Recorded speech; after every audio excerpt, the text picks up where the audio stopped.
Lock het door.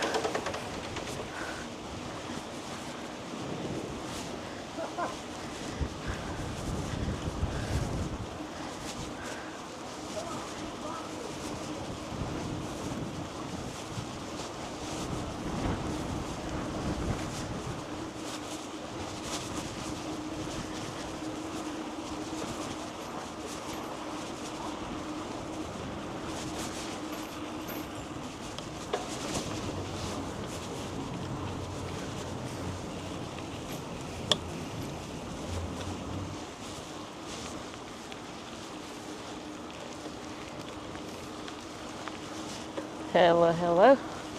It's a sunny one, but a windy one.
好呀。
Yeah.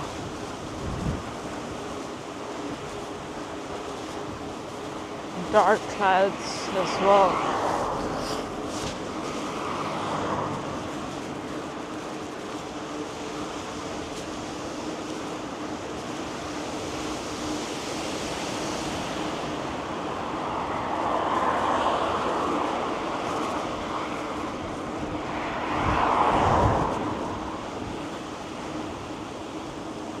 Yeah, when it's super windy, I'm always hoping that I'm not like blown away by the crosswinds or whatever. And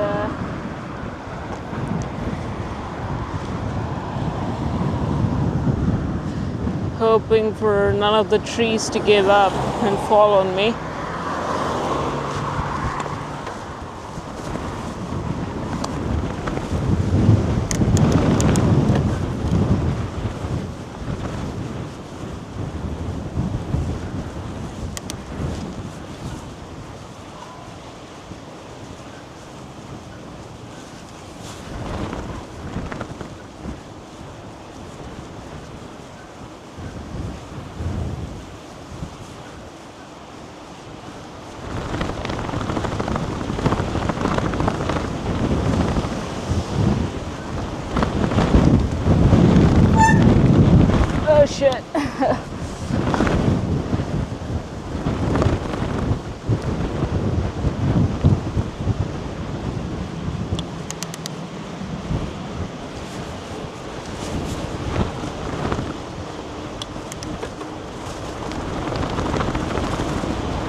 Yeah. Fortunately, no tree casualties on my end, but I remember like in 2022, sometime in February, it was so bloody windy, and it was an open road with the cars in between. I was being swayed into the traffic. It was pretty sketchy.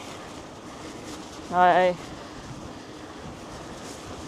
cut short the planned ride and went home through residential areas.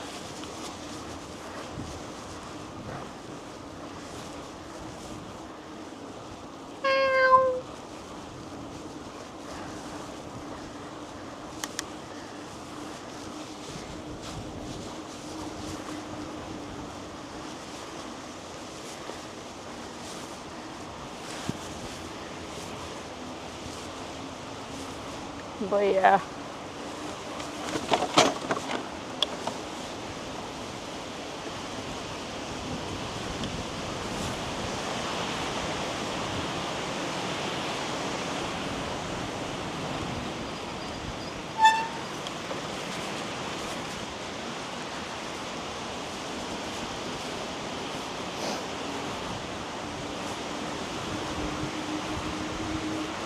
During the big storm last year, right after the heat wave, I think, there were incidents of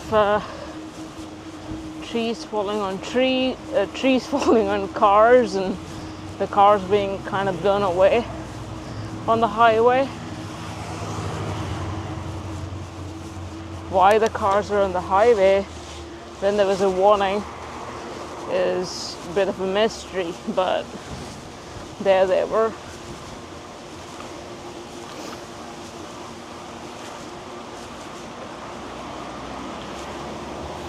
I actually didn't check if there's a warning today. I didn't even realize it was actually this windy.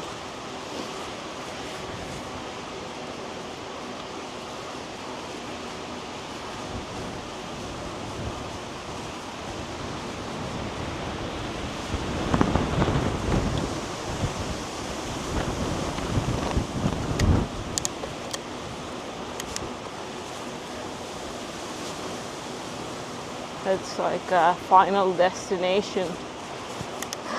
I don't know how many series they have in that, but warning at the coast.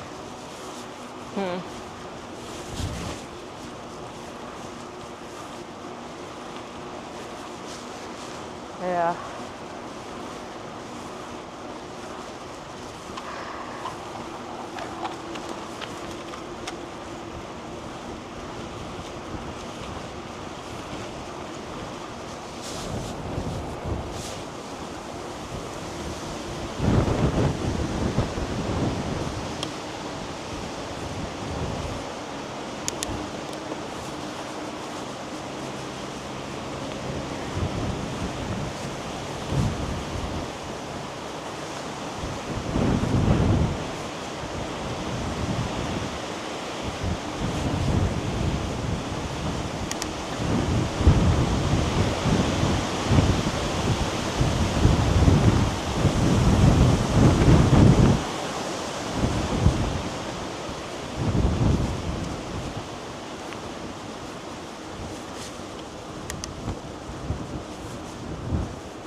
Yeah. But if I were to pick rain or wind rather than rain and wind, I would most likely pick rain.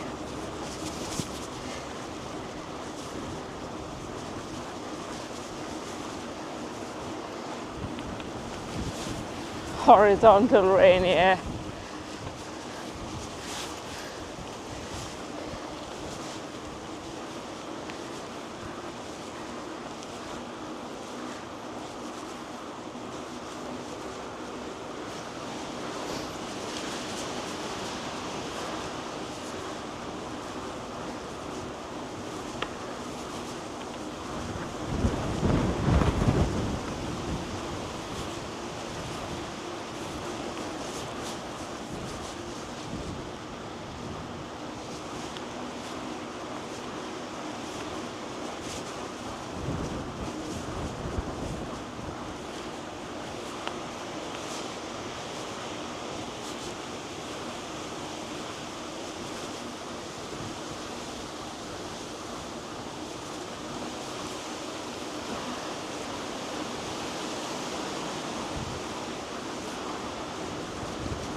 Yeah, it has got the dead cat on it.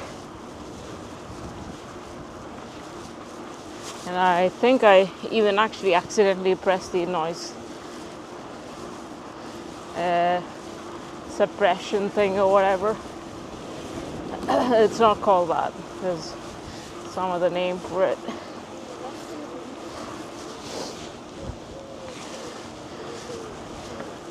Yeah, DJI has been coming through with some good stuff.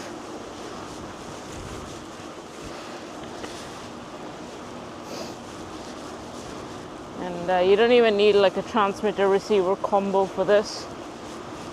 You can directly connect using Bluetooth.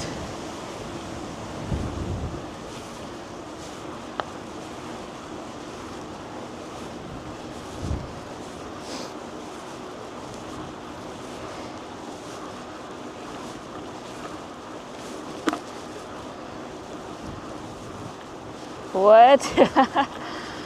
I didn't know that.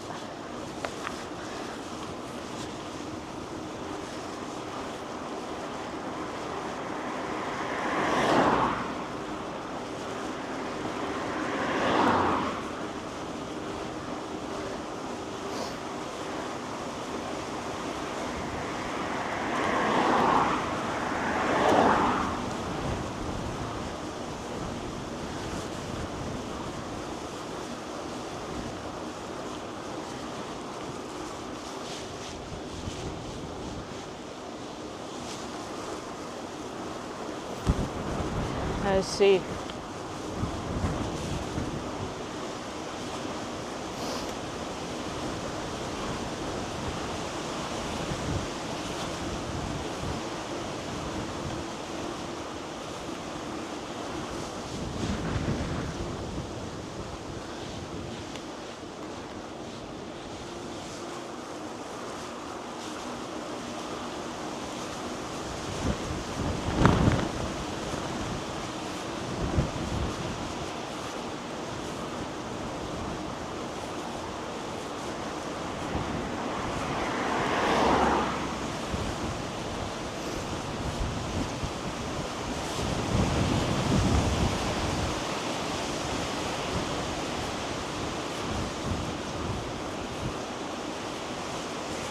Yeah. I don't even know what the general price tag on e-bikes is. prices are like 8K or somewhere between 8 and 10K.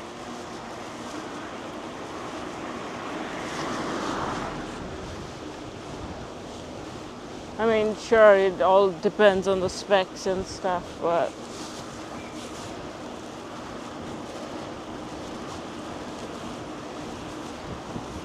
$290. Hello, hello.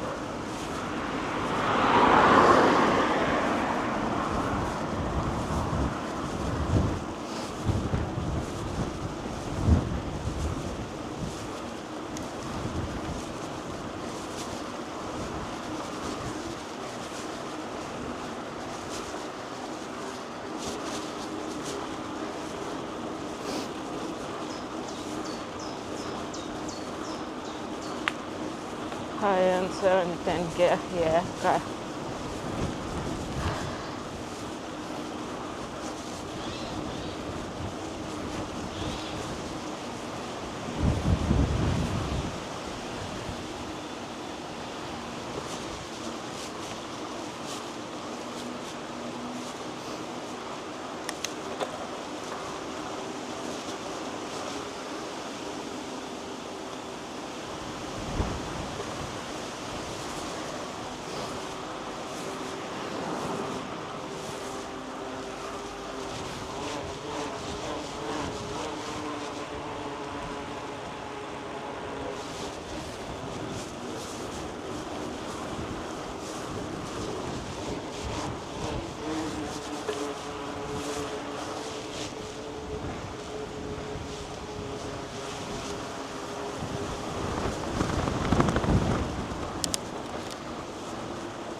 Yeah.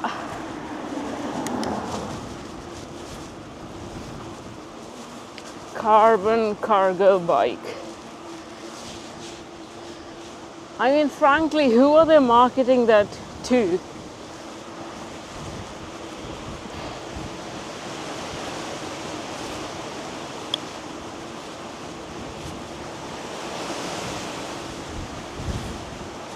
Or is it like a bespoke thing that they built as a one-off? I don't know. Collectors. Yeah, maybe. I don't know. For some reason, a titanium cargo bike makes more sense to me. Even for a non-collector. I don't know.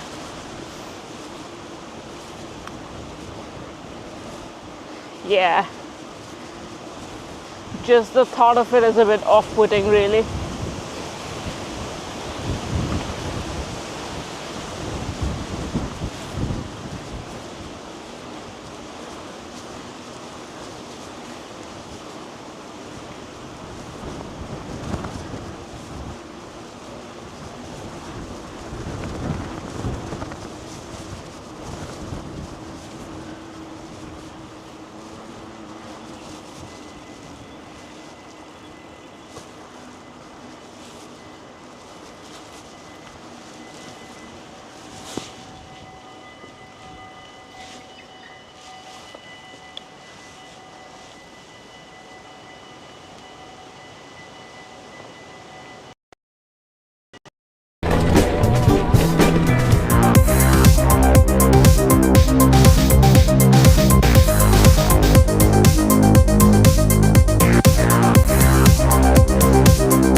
Uh,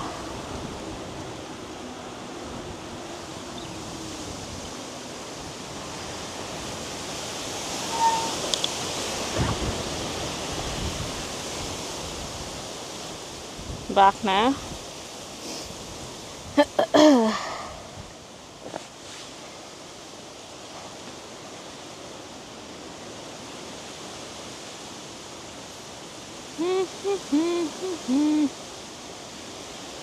Why did it spasm out?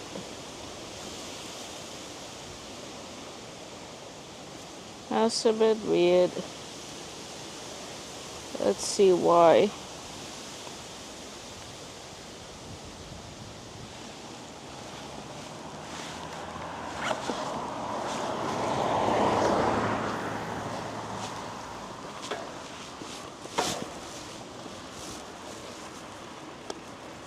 Yeah, not really sure why.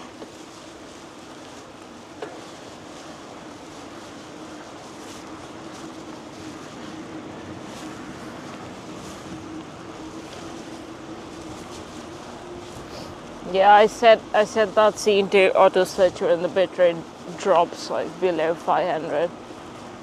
So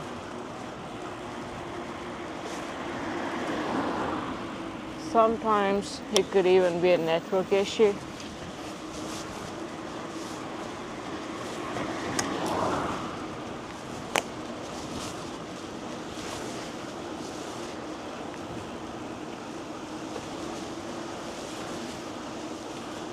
It could be.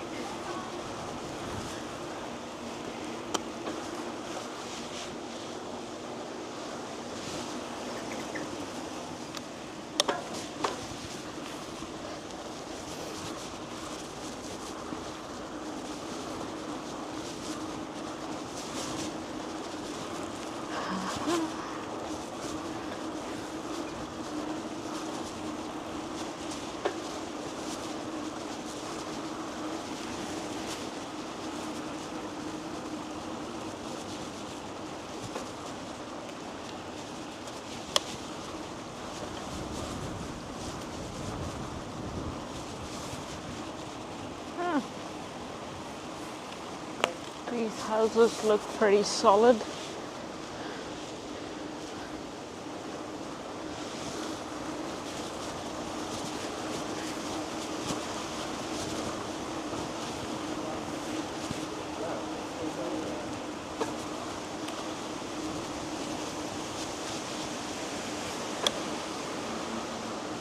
We got a local bike packing event this weekend.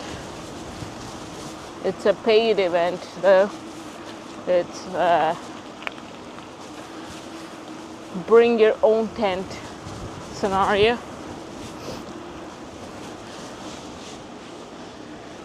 But essentially you pay for the organization of it and optional opt-in food at the end of the day and the next day in the morning.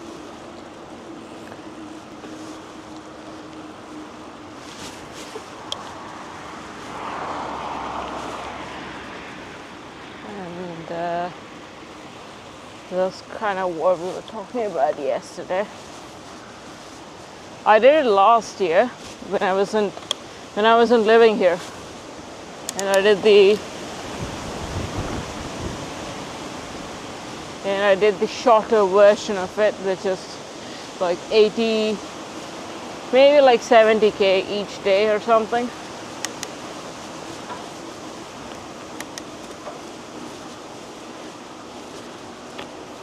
But this time I'm doing the longer one, which is I think 125k each day.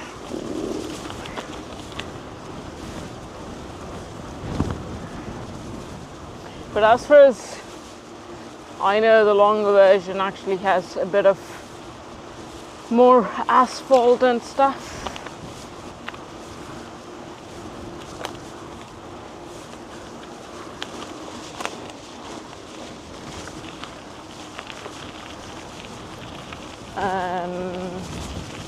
But yeah, and also obviously the price of the whole thing is a bit, like, I don't know, 10 or 20 bucks more than last year's.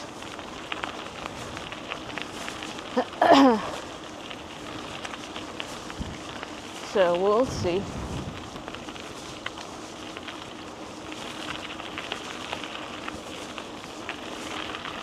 It's essentially a spin-off of the popular Grindura, which is, I think, originated in the US and is spread to other parts of the world.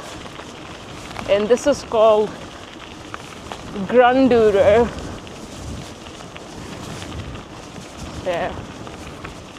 Yeah.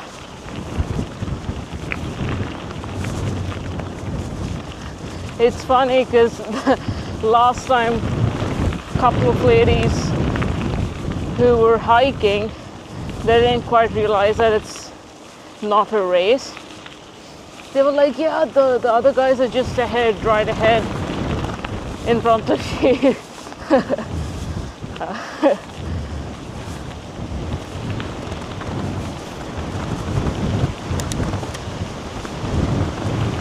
Yeah.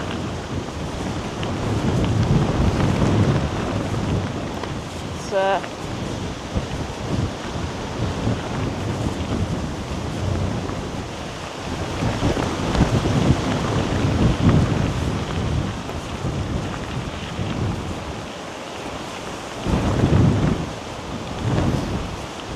290.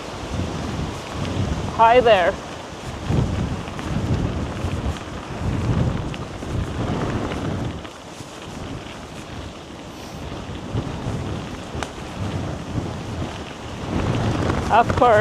Of course, this is a bot.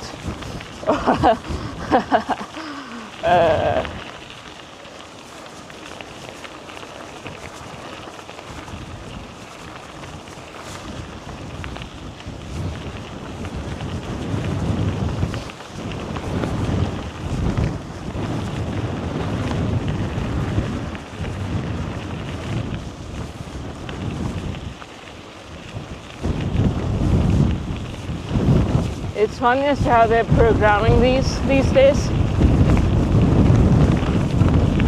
It's like standard follow and then no talking. And then after like a standard of 10 minutes or something, they initiate with a hi. And then immediately, if they were to really program it as if someone's writing it, they should take more time between the first hi and the copy paste message.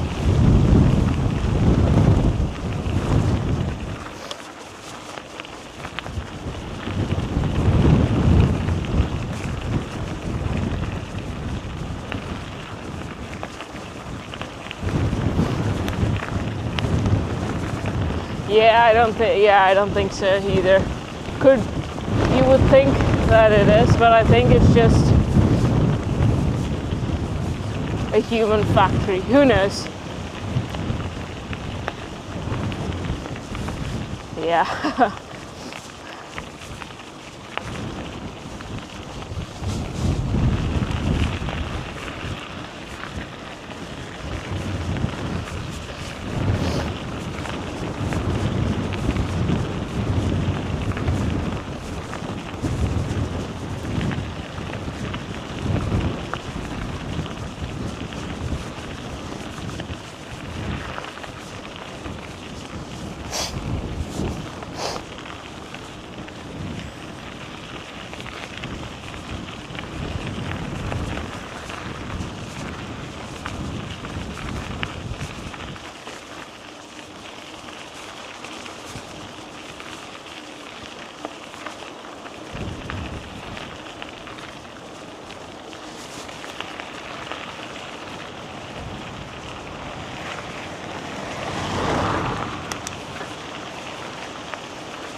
Who is playing tonight? Are the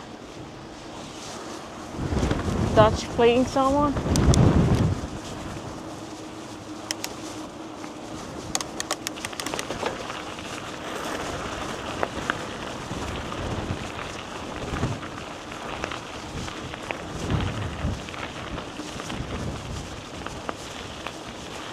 Turkey. I see. That should be interesting.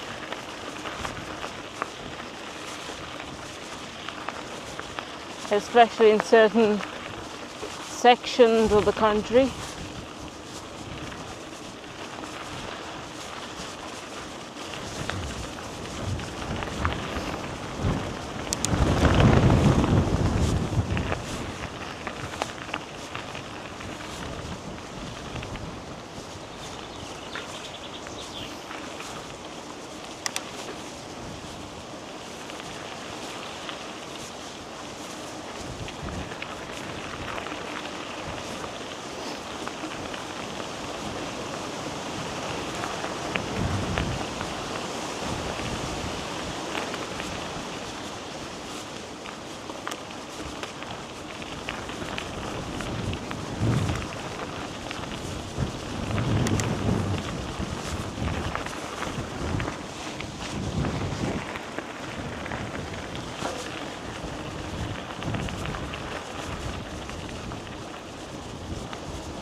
I appreciate it.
Right.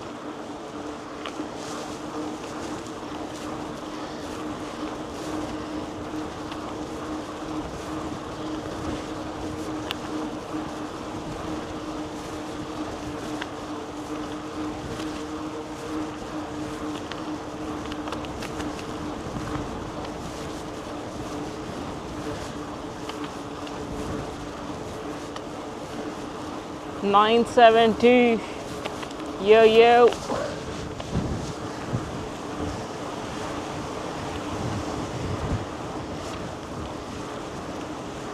Let's see if this is a bot or not. Hey 972, can you say hi in chat?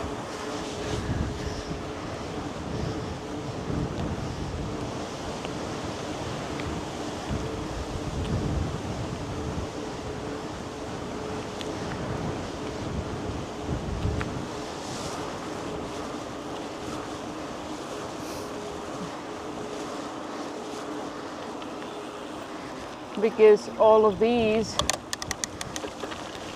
have a couple of letters and then a bunch of numbers after.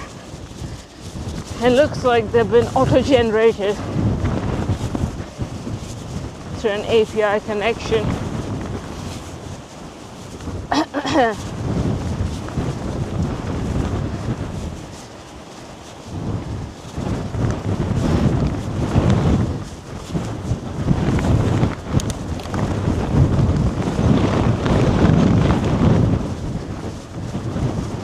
Yeah, this is a bot as well.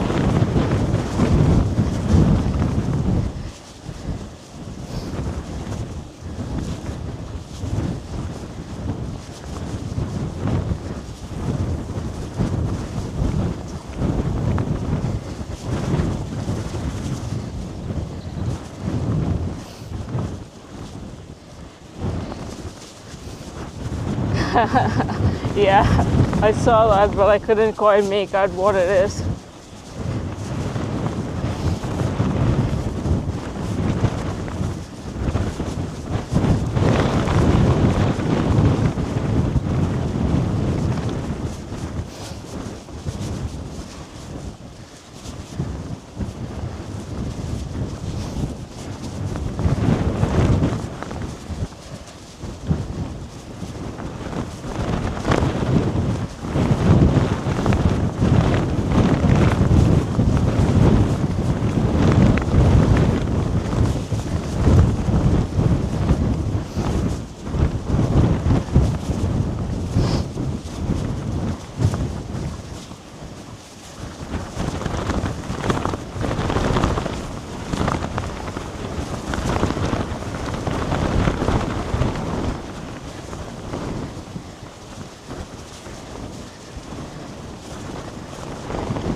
Super windy.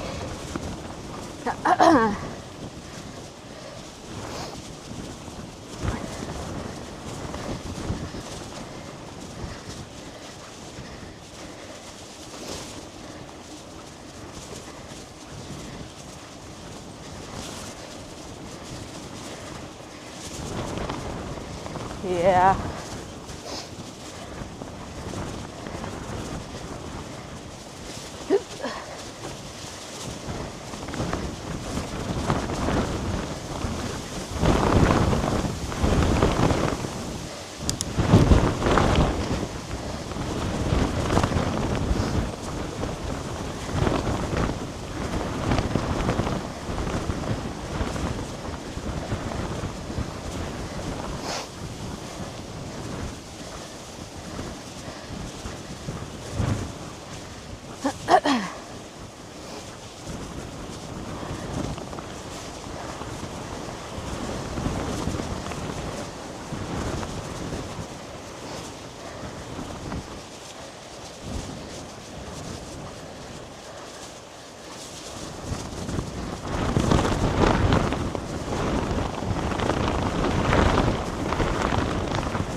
Yeah. And also this is like an open area, so it's intensified.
Yeah. Looks like the birds know something is up. Who knows what is up there?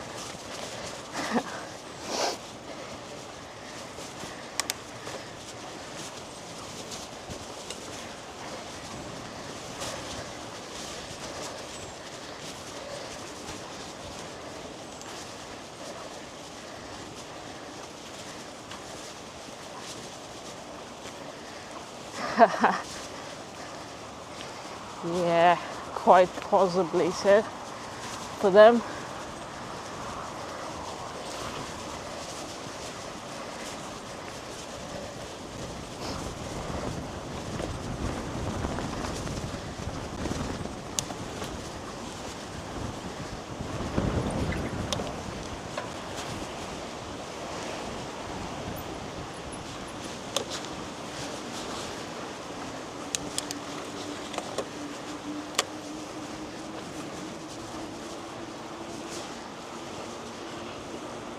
Yeah, also possible.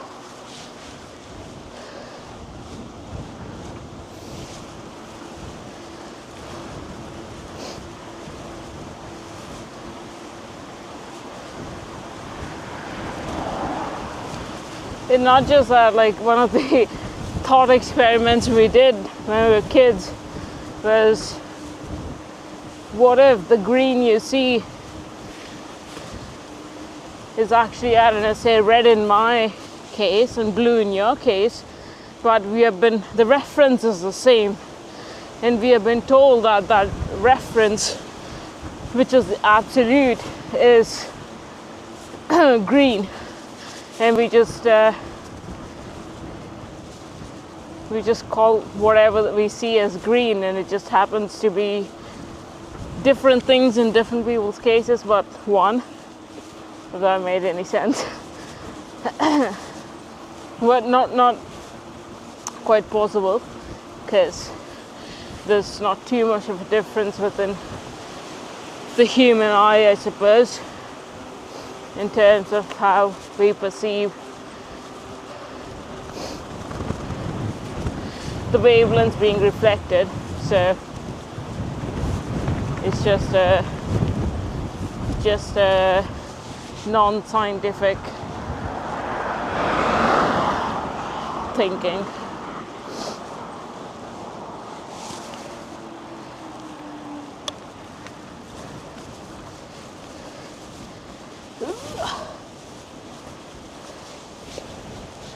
But yeah, it's a different species, quite possible.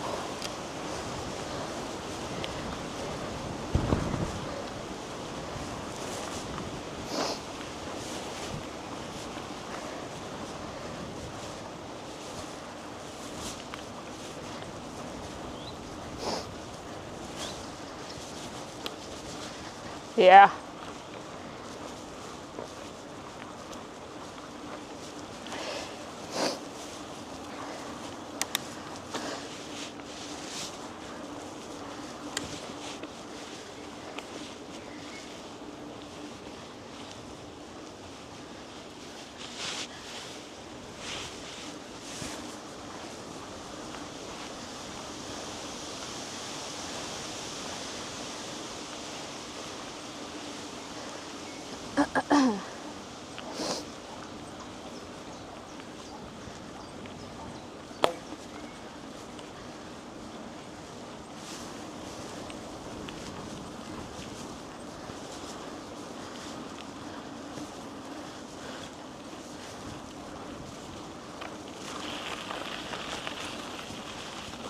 Hello, horse. They are just chilling in this big area.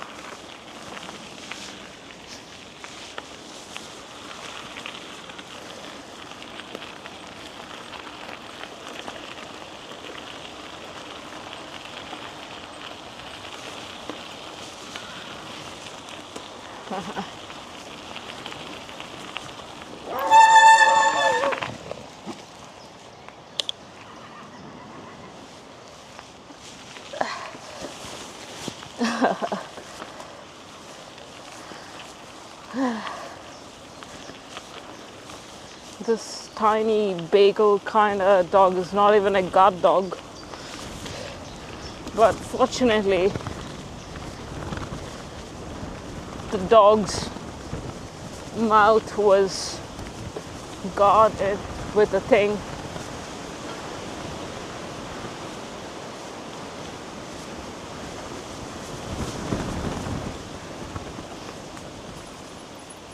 Hey.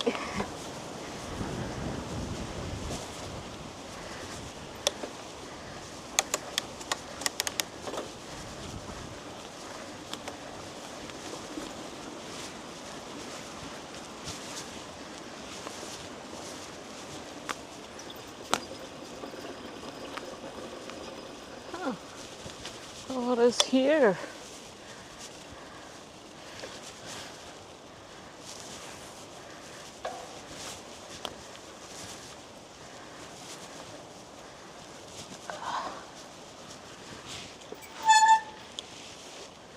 I'm gonna turn around because everything is locked here.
Yeah, I don't know, it's just like, I think, a water storage thing with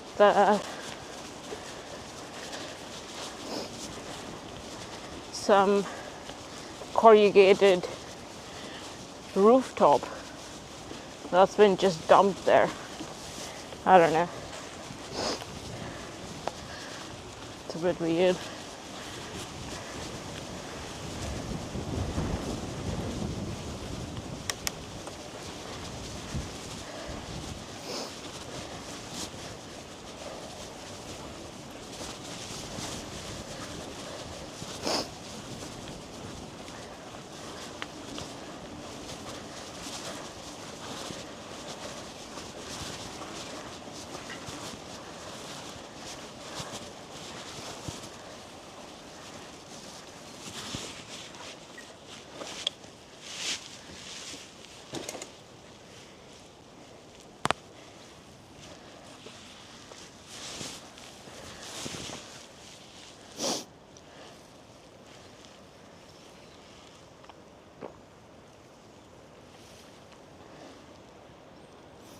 It's a bit murky right around the start, but clear in the middle. All right. Yeah, this one's a good one. It's a good spot. They're also close by.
Yeah, I've been meaning to do like a bike and walk combo thing. Maybe it's gonna be like a whole day affair. Where and ride up to one of the bigger green patches with a couple of trails. And then, nah, this is like one of my standard routes.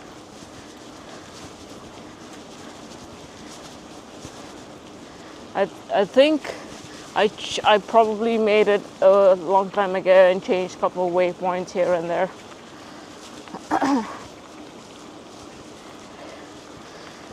But yeah, this ride is like a low threshold ride.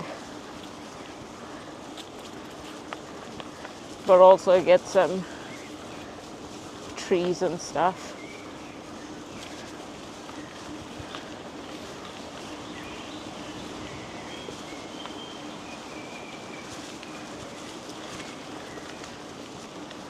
Per usual, I went there once to my right and then it's actually a house.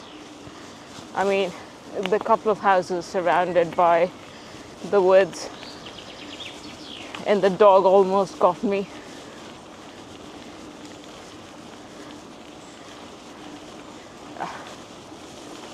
Right.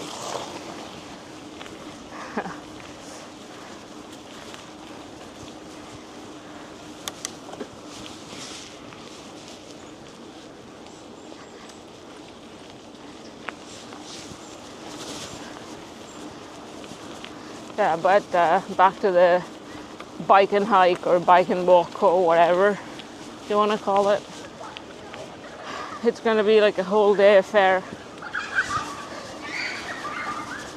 Bike somewhere towards Assen maybe, or maybe another spot I haven't been to, and then walk for a couple of hours and then bike back.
Now, I mean, I'm going to park the bike at one of the national parks and then walk around the national park for a couple of hours and then bike back.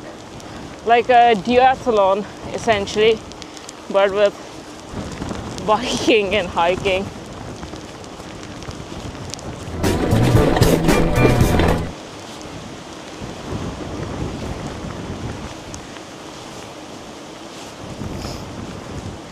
It started to rain.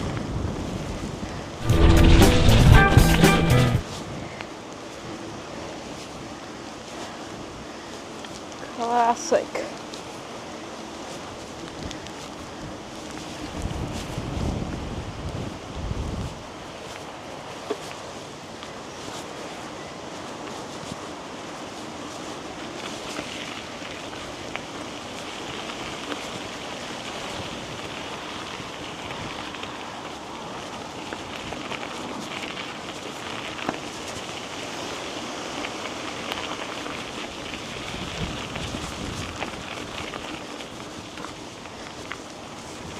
Yeah, I just hope it doesn't start pouring.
Oh shit.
Yeah, it's probably back because I'm I stopped. All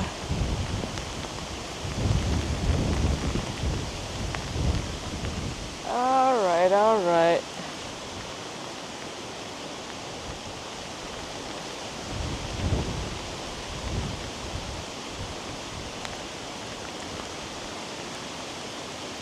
If I go this way, that is the route I'm supposed to take, there's no coverage. Let's see what the weather is looking like.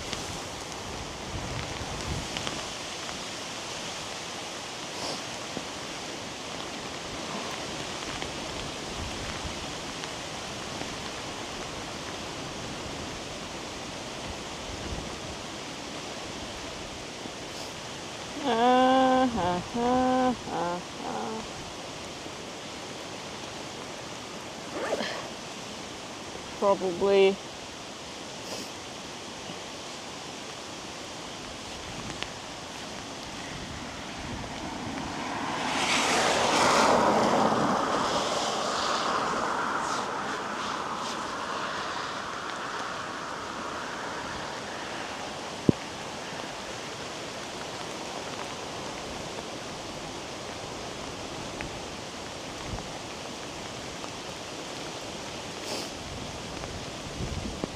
yeah, I'm just trying to figure out with this whole electronic setup what I should do. Yeah.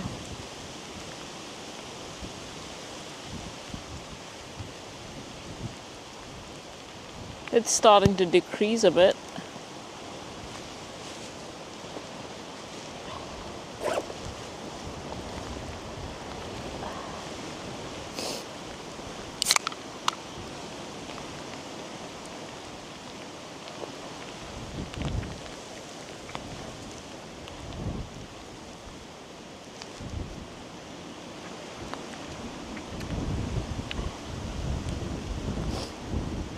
Yeah, it's decreased a bit.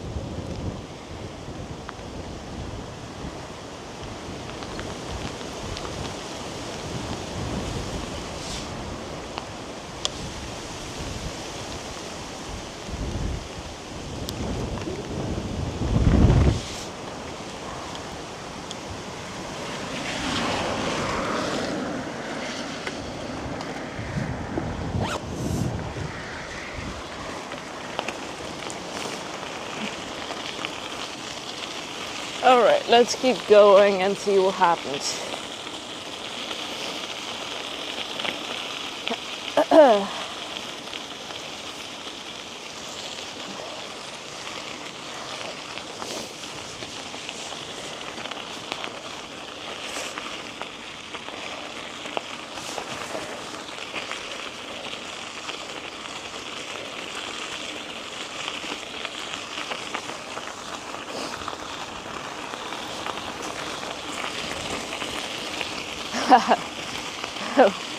Yeah, now that you mentioned it, I see one already. I don't think the camera would be able to catch it, but it's right behind the tower.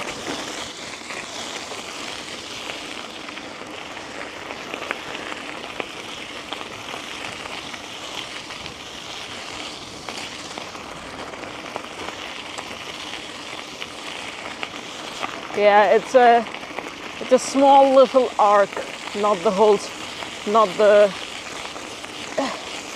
ideal semicircle rainbow.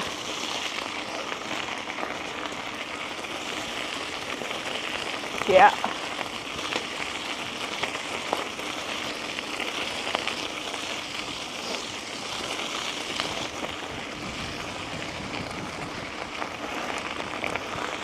Hope the bitrate is back up.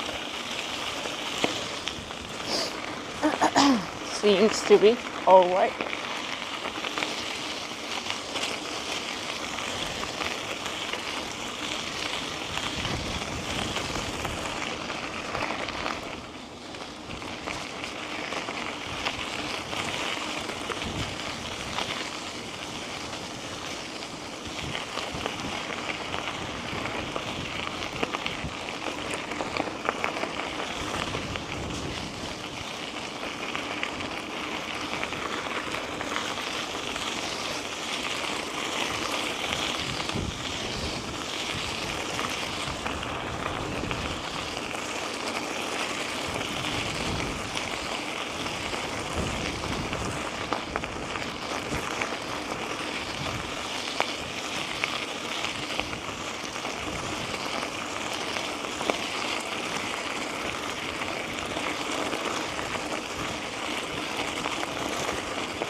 Yeah, these ones are not bright blue, but like a faded blue.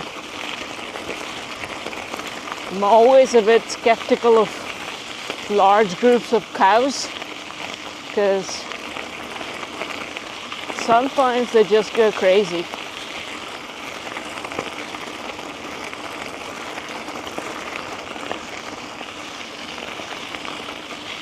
Bloody hell.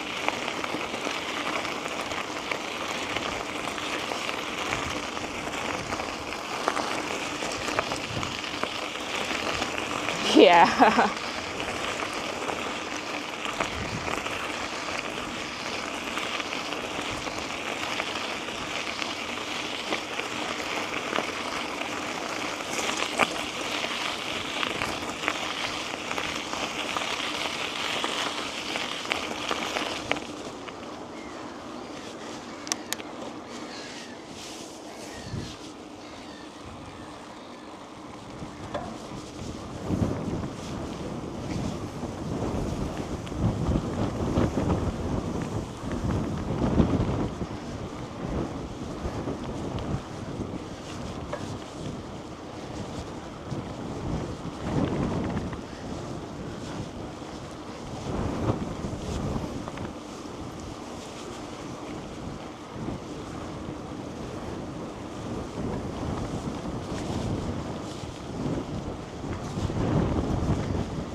Yeah, most of the chill, I mean, but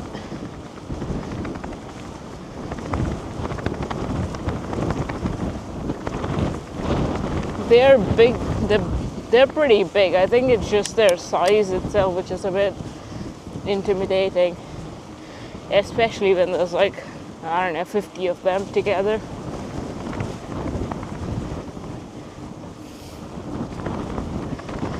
Yeah, but some of the fences are like not even until my knee, probably until like mid-calf.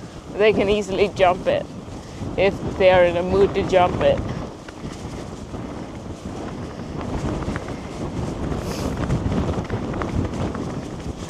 But yeah, I mean, fortunately I haven't had any cow encounters, but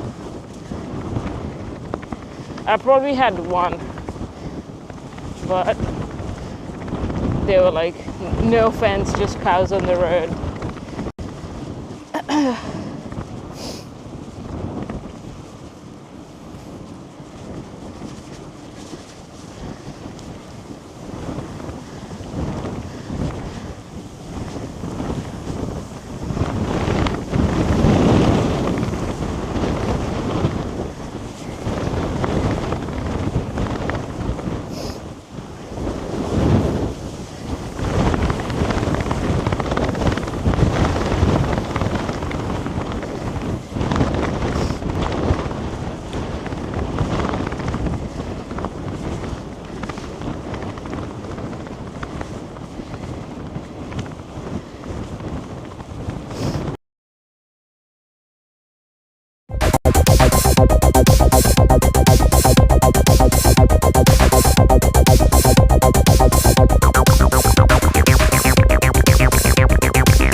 Yeah, don't know what's happening with billow boxes, just being weird.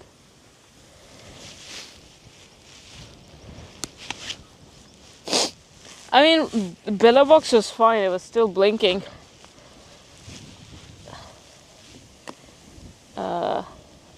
I don't know what happened.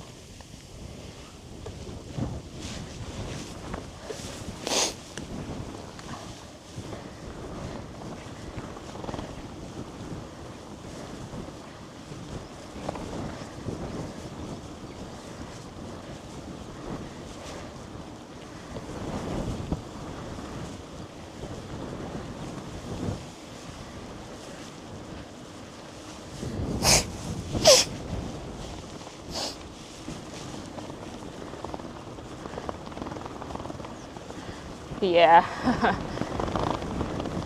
I'll have to look at the billow box devlogs to see why it's spasming out so frequently. For a bit, yeah.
Yeah, it's just gonna be like so much wasted energy.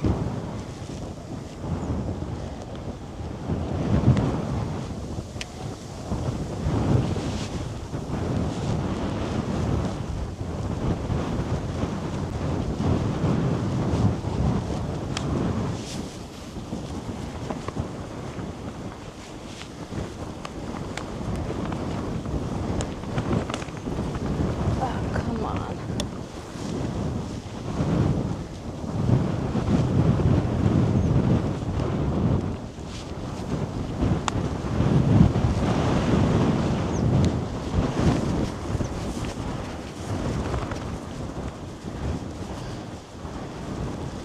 I rarely see other people on this feed spot. At least the times I am out.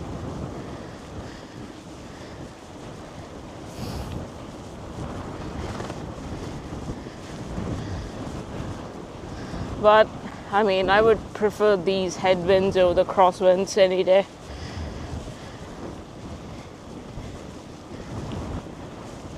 Crosswinds are too drifty.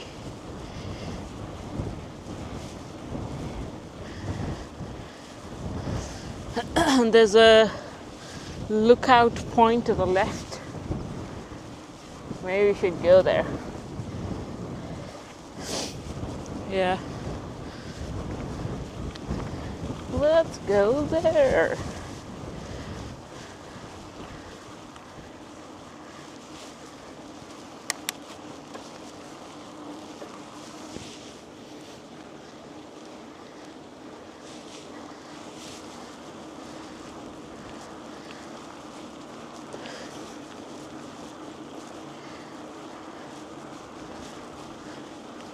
Yeah. Groningen is like out of the main little area. It's pretty chilled out. I mean, I don't know if you'd still call it Groningen, but the province itself, I suppose.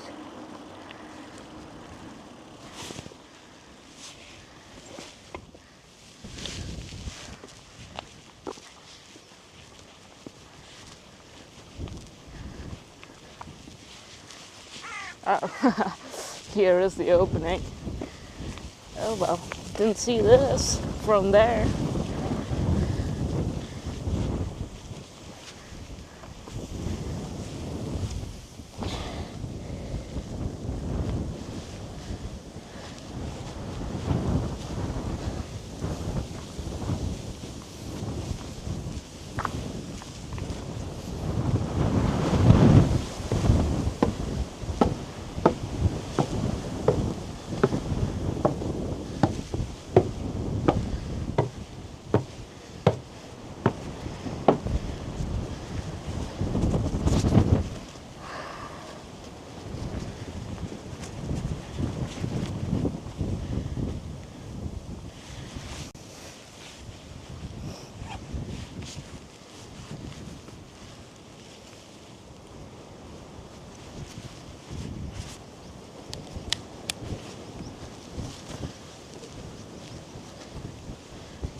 There's a QR code scanner for help the nature tiki.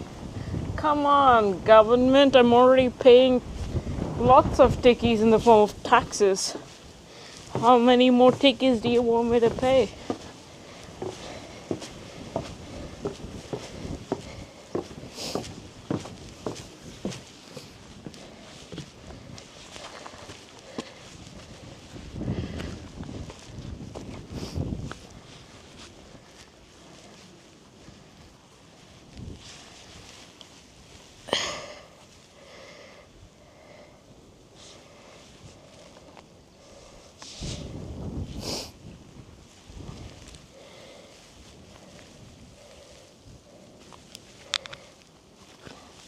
Come on.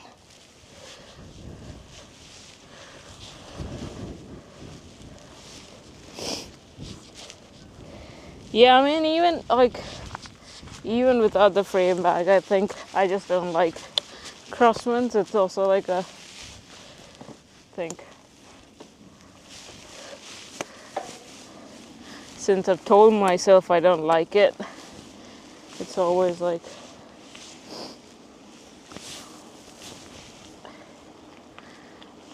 I wish the crosswinds go away kind of feeling.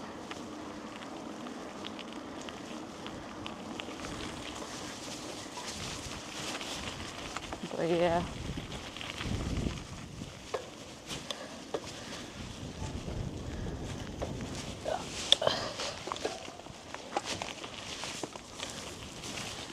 Oh no, it's starting to drizzle again.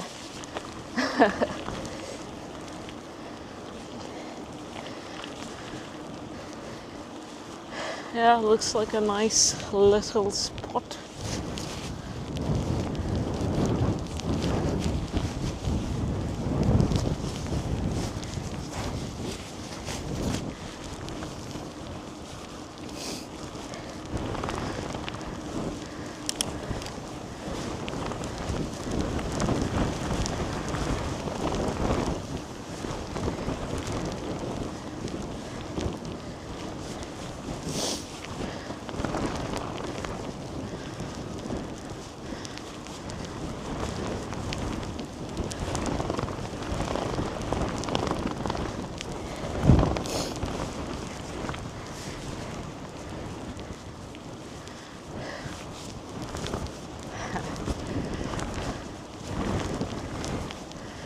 Hey, hey.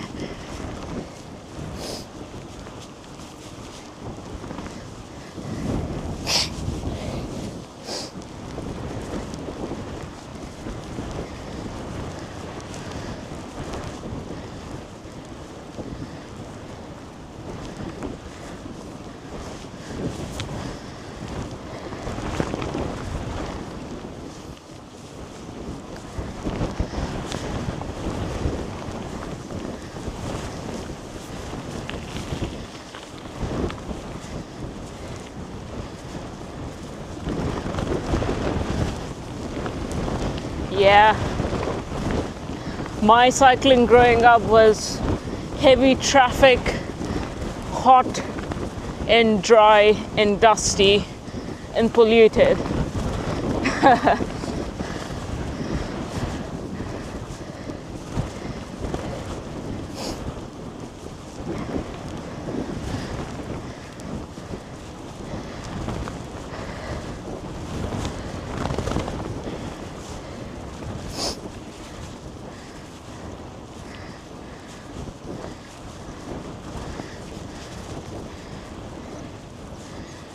It is much worse.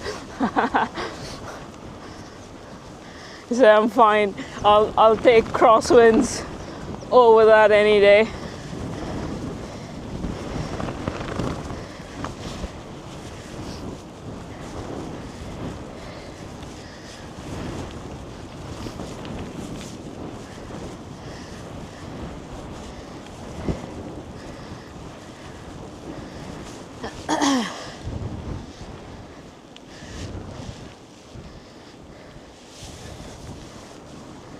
In the US, it kind of depends on the place, but at least I feel like it's gotten worse in some parts in the US, but don't know what the current state is.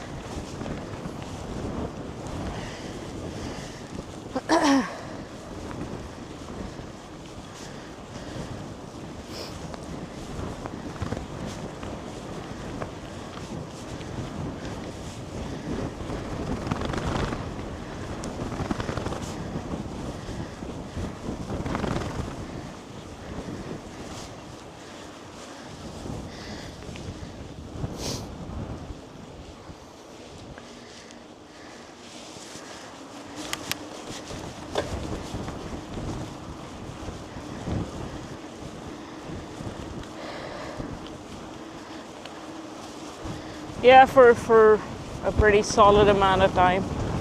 I was there in the US before I came to Europe.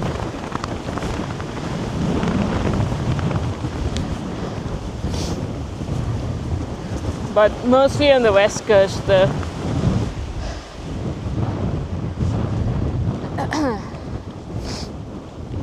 But fortunately, every place I've been in the US is more bike friendly than the rest of the US.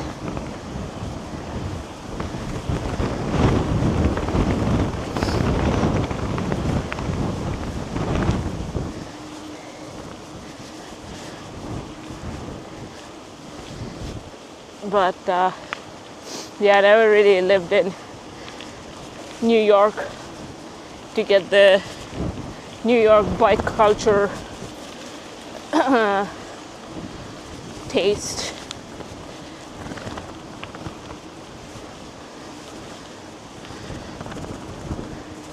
But also I wasn't riding as much back then. It was mostly just commuting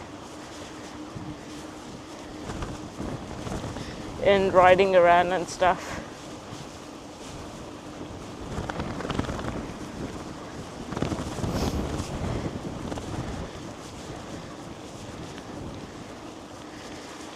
I mean, based on one's lifestyle, if you live in a university town and live close to the university, for instance, you can just get away without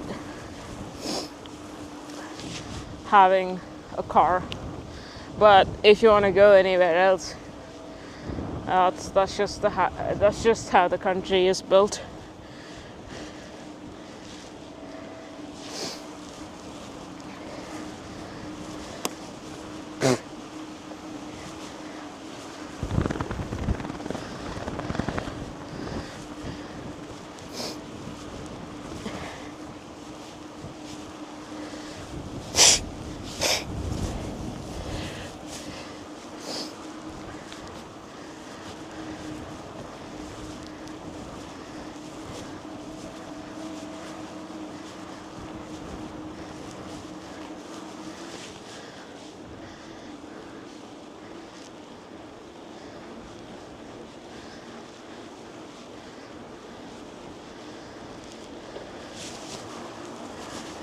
so many kayaks or a canoe. I can't tell the difference, but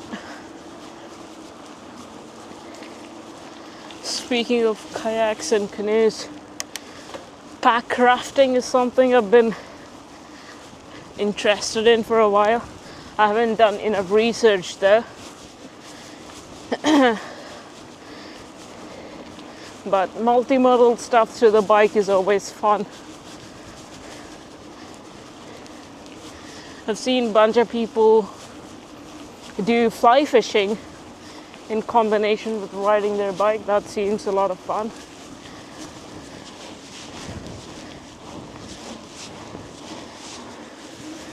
But that's driven by one's interest in fly fishing to begin with.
Yeah, it's a longer one. Zip.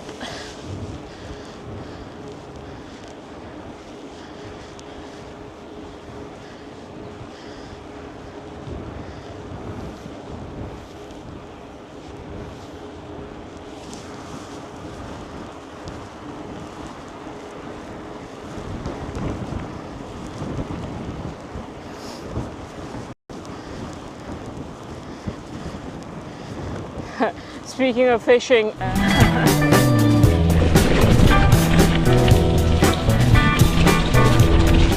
she was mentioning online, whatever, wherein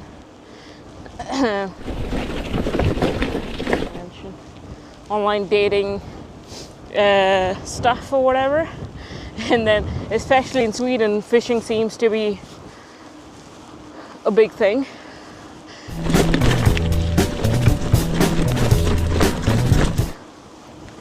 They're caught fish as their prized possession.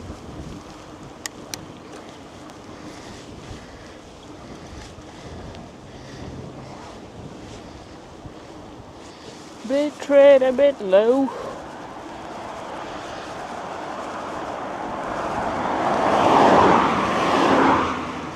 Yeah.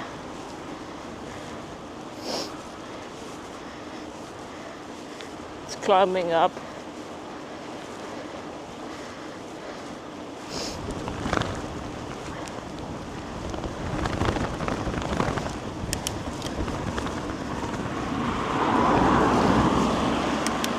Yeah, the Swedes seem to be more crazy about their fish than the Dutch are, which is a bit surprising to me. And I remember like a Christmas party Swedish thing I was at, every bloody dish was a fish dish. This was like a bunch of starters or whatever.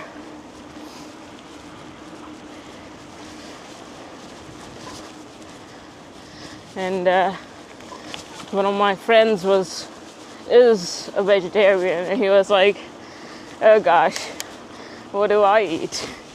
And then he ended up eating a bunch of bread.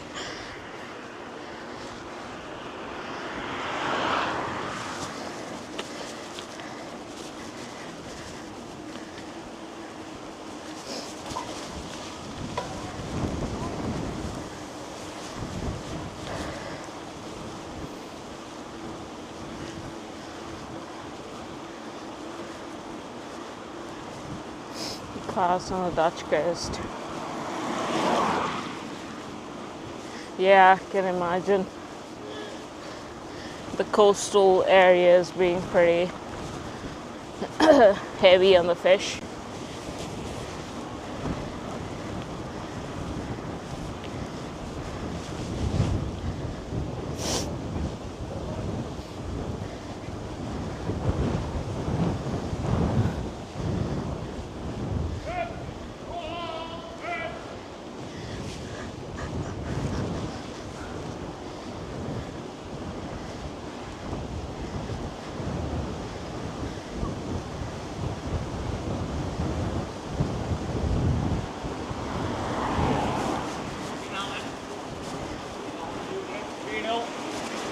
No.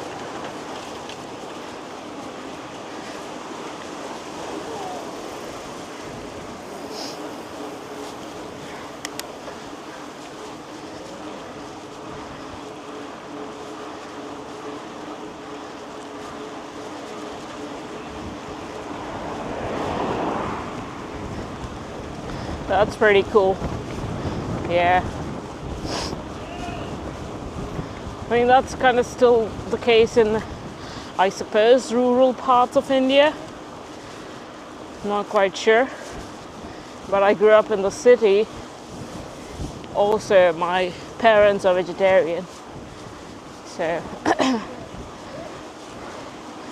no one's going out to catch some fish.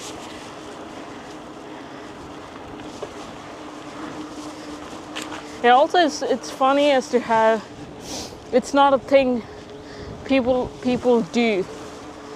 Catching fish.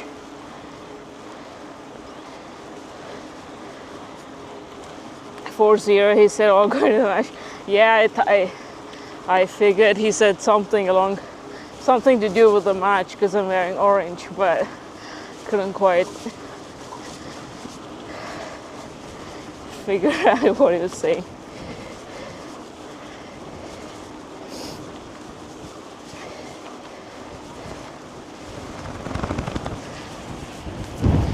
No, you're supposed to take a left there. Alright, let's turn around.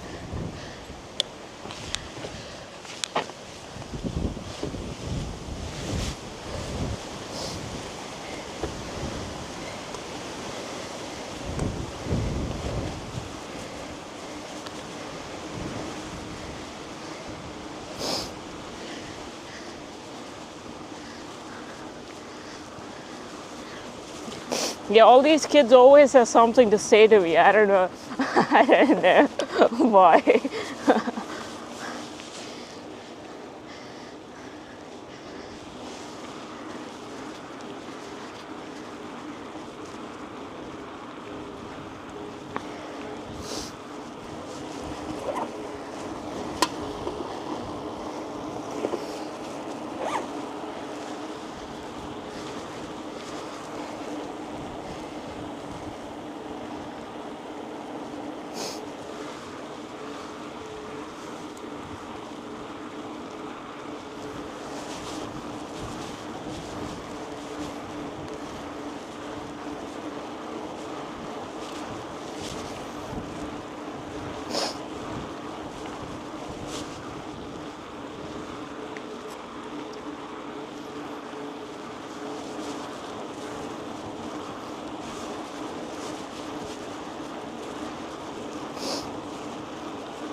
You would expect the peach to be yellow inside, it's white.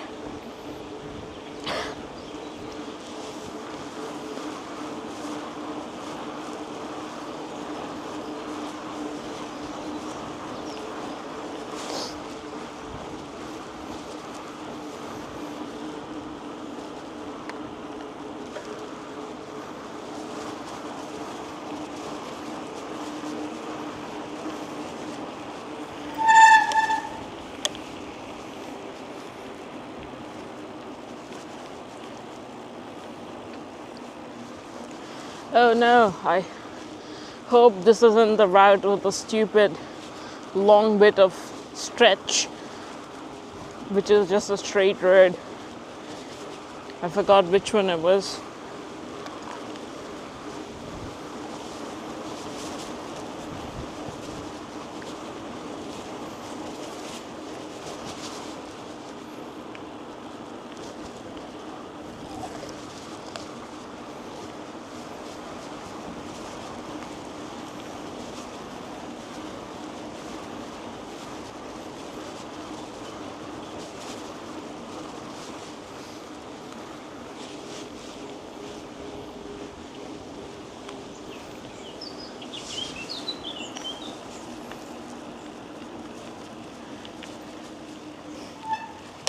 Oh no, closed. Okay.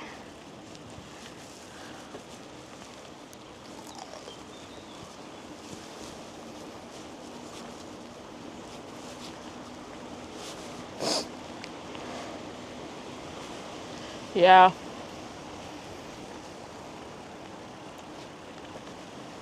I think they harvest them too early and then they color them on the outside to look as if they're actually ripe, but they're not.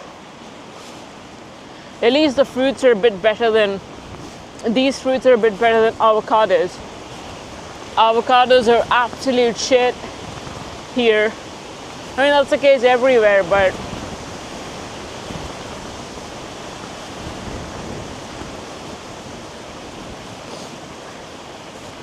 especially for places which don't, I mean, I'm pretty sure they're all imported anyway, but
what the hell is a camper van here?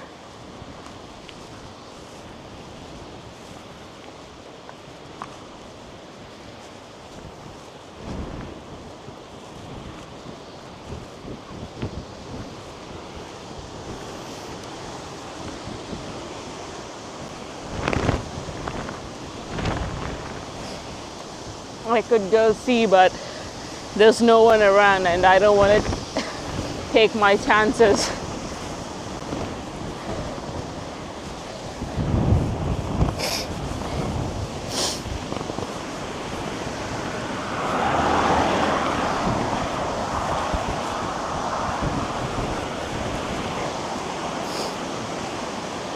Yeah, I mean, why they're importing them to begin with is another story.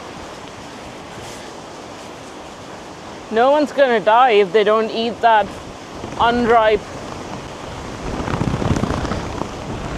shit avocado.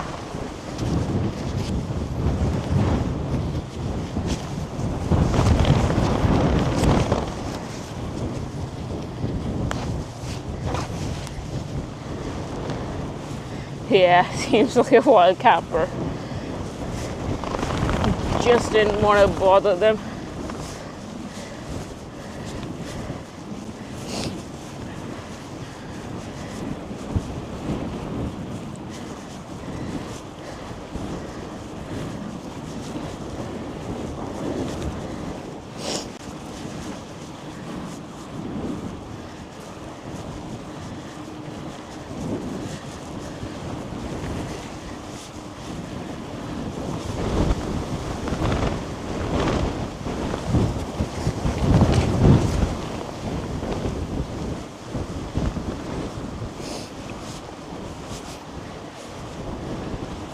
high.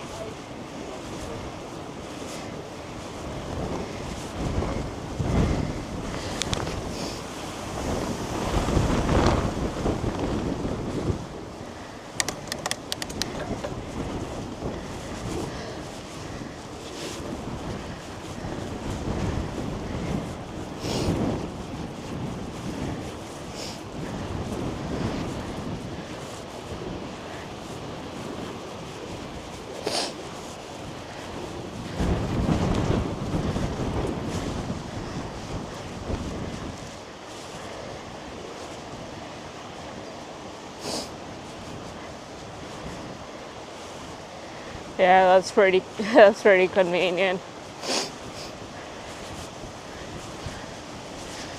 Because this camper van had like a satellite dish on top as well.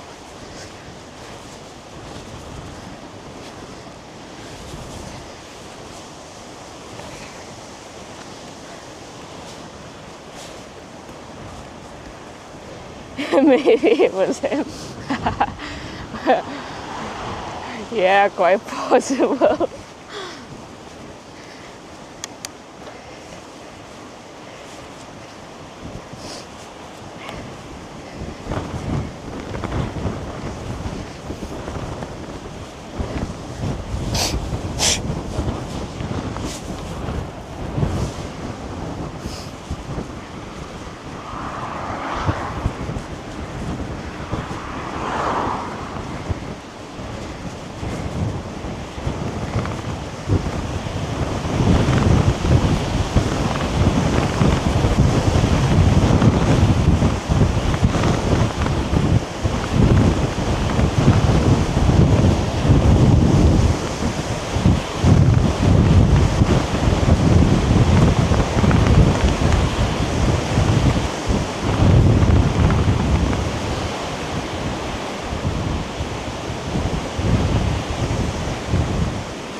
Yeah, chill blast. The wind is picking up.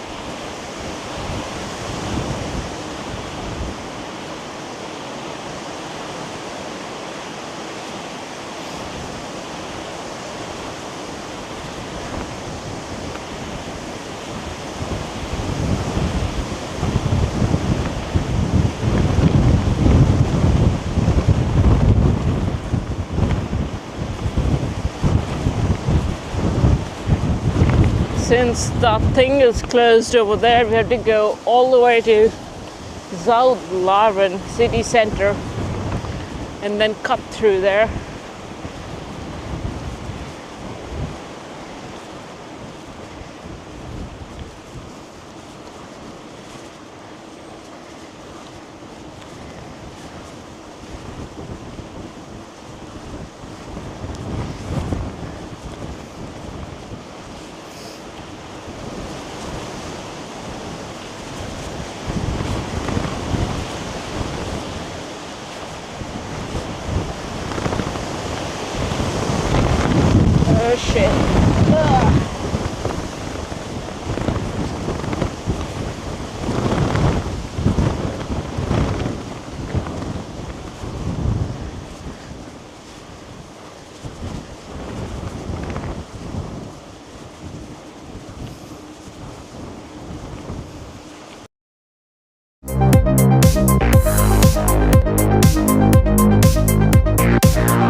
Very cool. It uses acid music.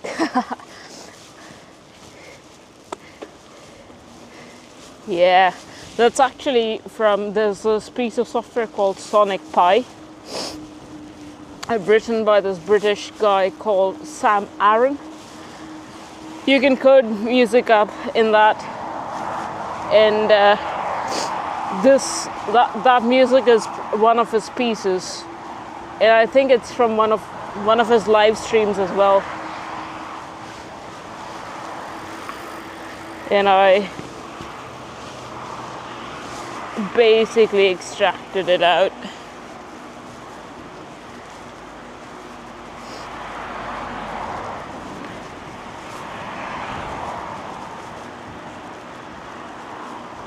You should, you should check it out. Like, download that and play around and see if you already haven't heard of it before.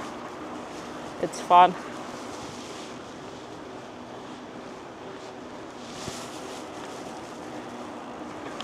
They have good documentation and stuff as well.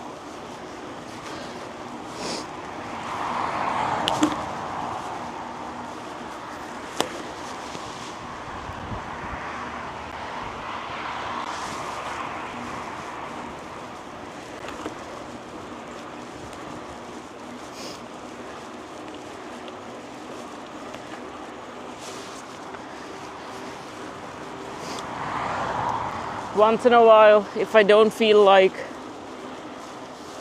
doing anything else, or if I have like a buffer session in between other sessions, I revamp the scenes just for fun.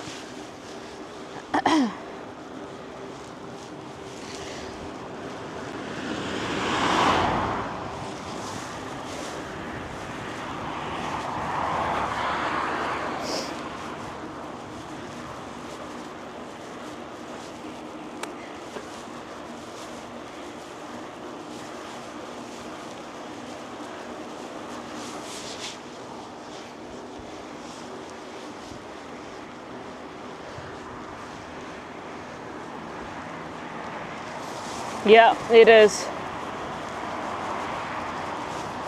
I mean, it's like lots more people are using it these days, and they're coding up music live, so it's,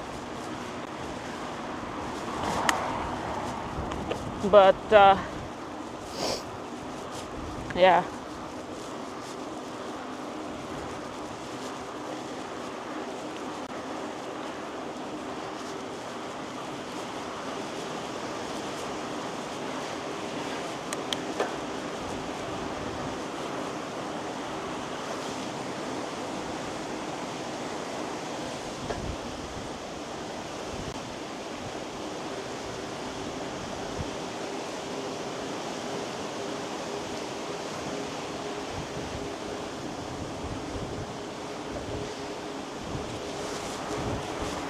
but it's a pie without the E at the end. It's like the math symbol pie. But I don't think that's where it comes from. I think it comes from being able to run it on Raspberry Pi. I think, if I remember the story properly.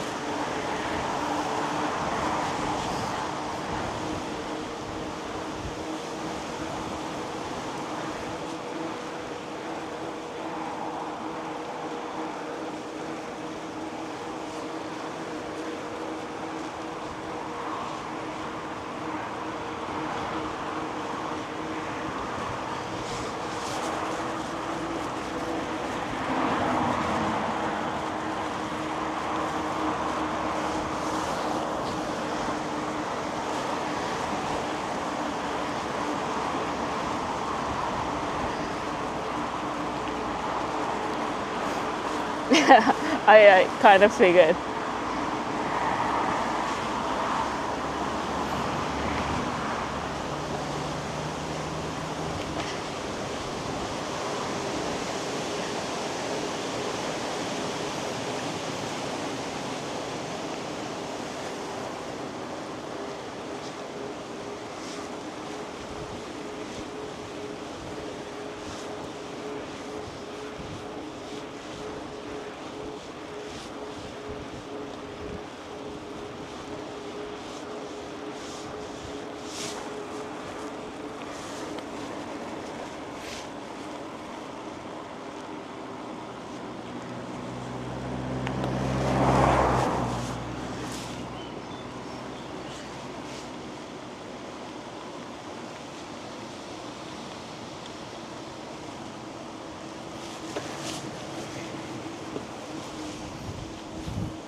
Yeah, I used to play around with it a bunch,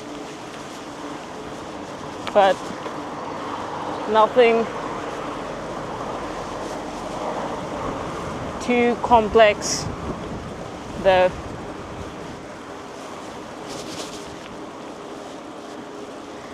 Oh yeah.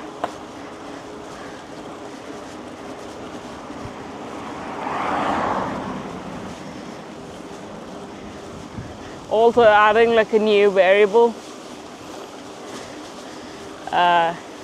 messes with the balance of an already working workflow.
I don't doubt it.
tank shop. Huh.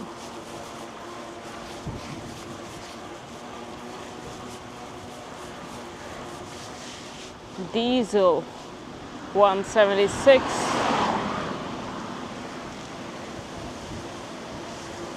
Petrol 2.02.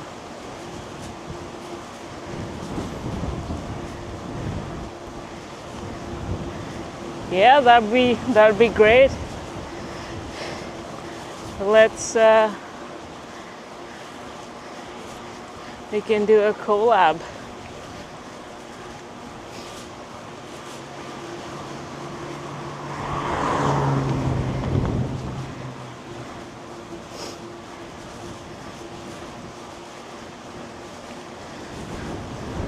I haven't been making as many edits as I used to before,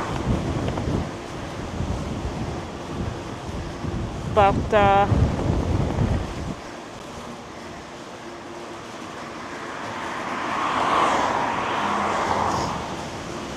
yeah.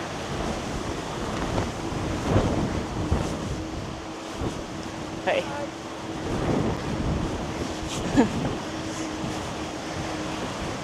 But generally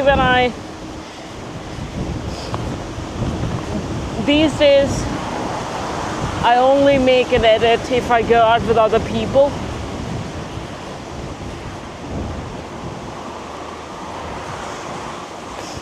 So maybe end of July is when I'm gonna bug you for some originals.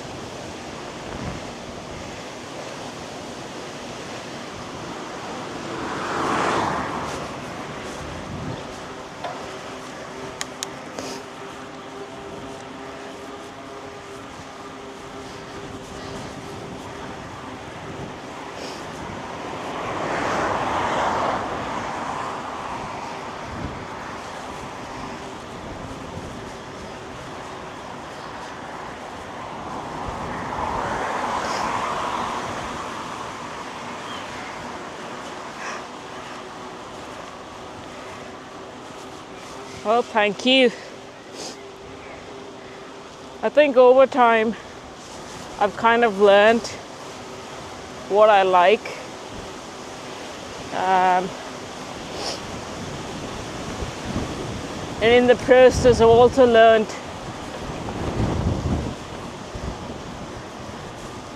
what to shoot and when to shoot and stuff, so that I don't have lots and lots to weed through.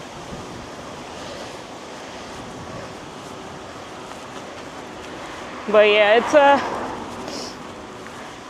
it's another nice little creative outlet just to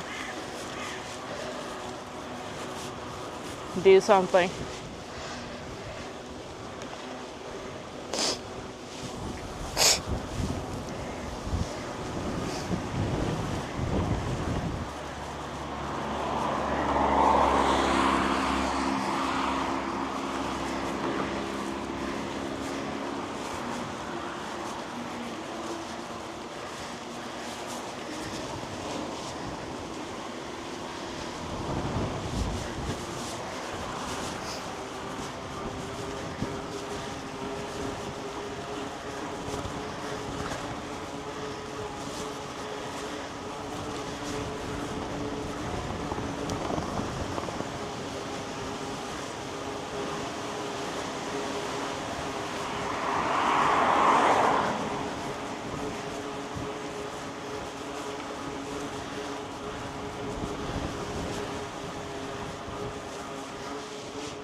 Yeah, for sure.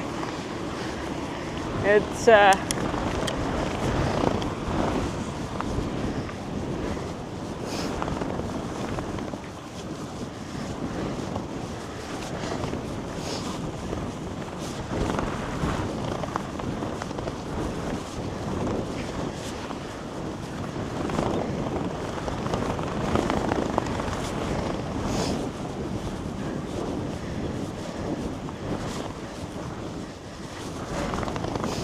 yeah. I mean, these days, I always watch skate documentaries for inspiration, in the sense that not essentially like copying the style or whatever, but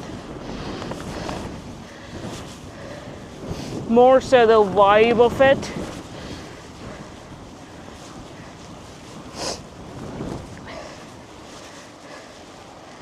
I also just really like watching people skate.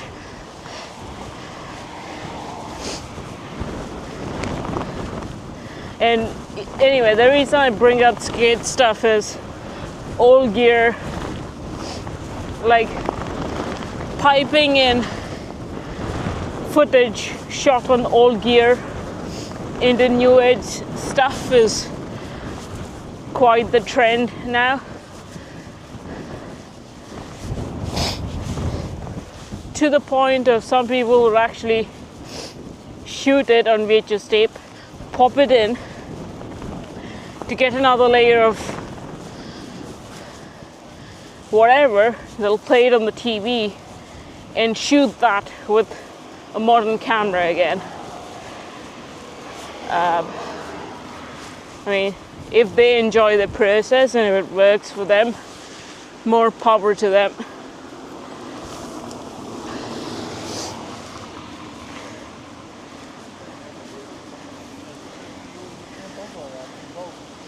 Yeah. But I really like action cams there. And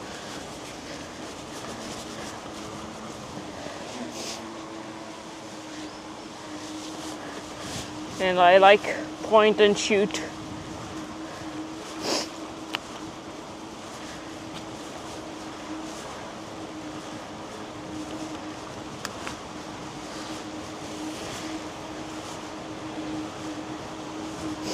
And yeah, it's kind of nice to watch like a really nice quality imagery, but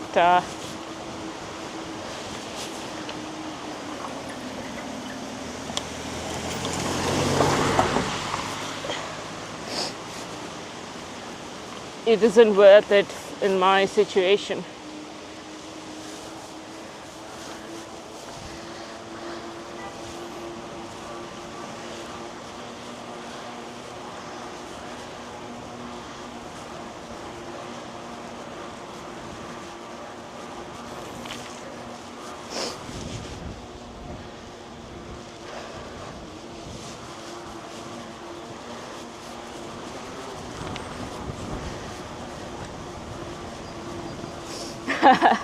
Yeah, I had the Hero 8.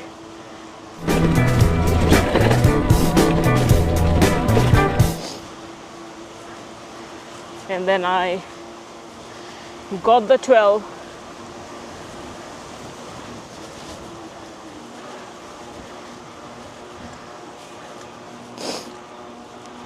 After that, I still use the Hero 8 at home for other stuff.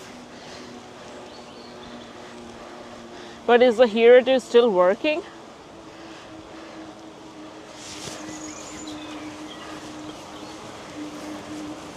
You could,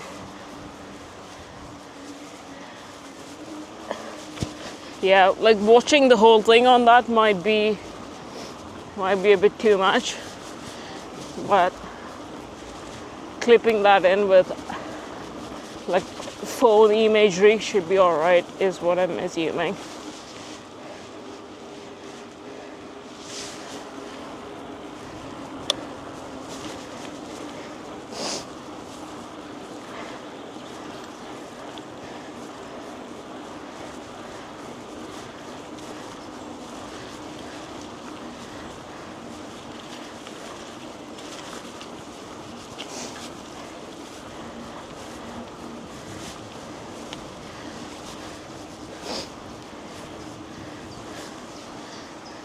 But also I never really had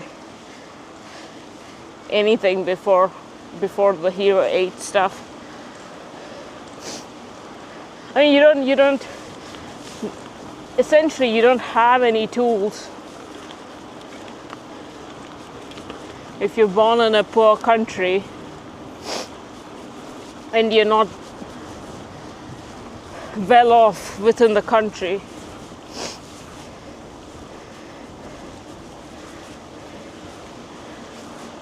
Yeah, I figured as much.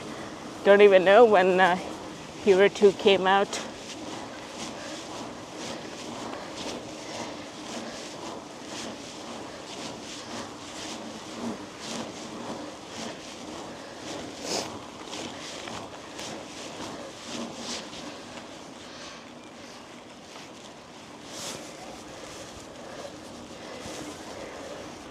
Yeah, it'll be more expensive to make the old stuff work now.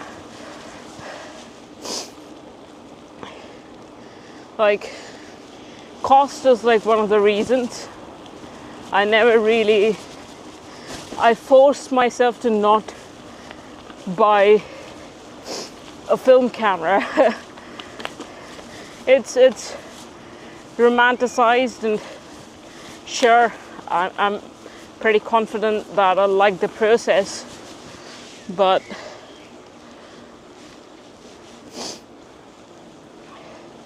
the box stopped somewhere. Yeah.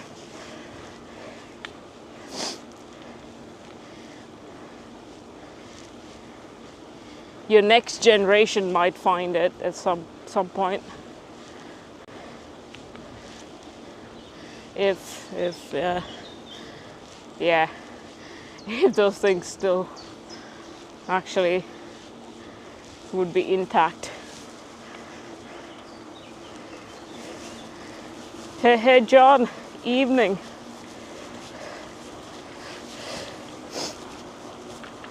Hi. Hey.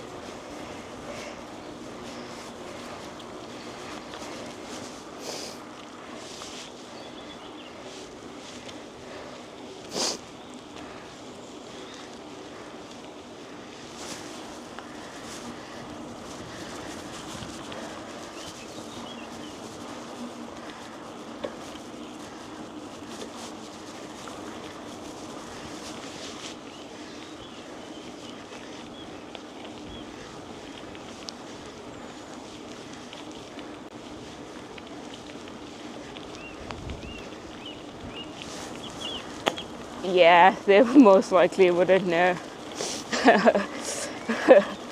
But they'll figure it out. If I don't know, it depends. History repeats itself, and you have the sine curve. So you're probably at the point wherein people are still interested and want to figure things out. That might dip on the next wave.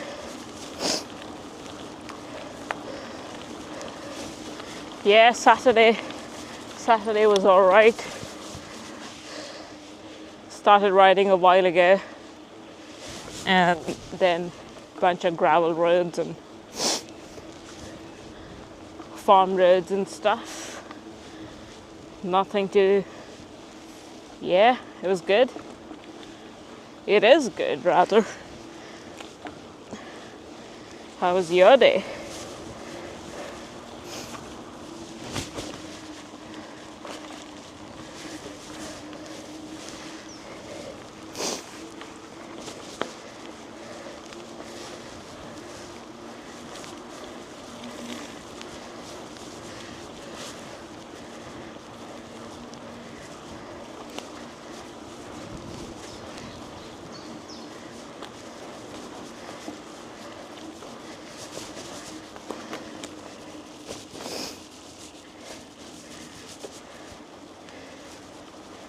$11 a.m.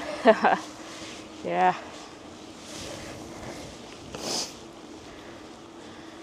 You're another bird watching spot.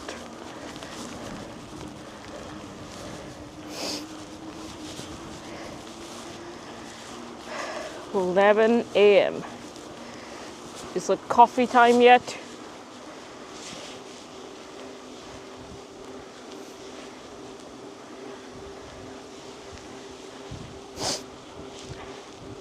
I'm on the lookout for some good instant coffee for camping. I couldn't be bothered to. Speaking of which, I still need to fix the leaking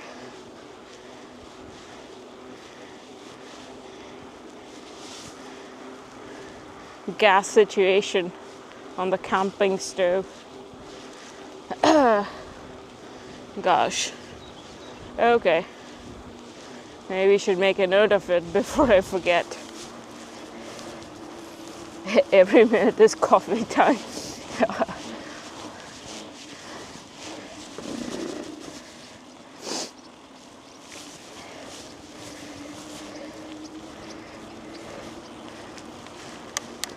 Yeah, I've been going back to coffee. I've been on a lookout for good instant coffee for camping.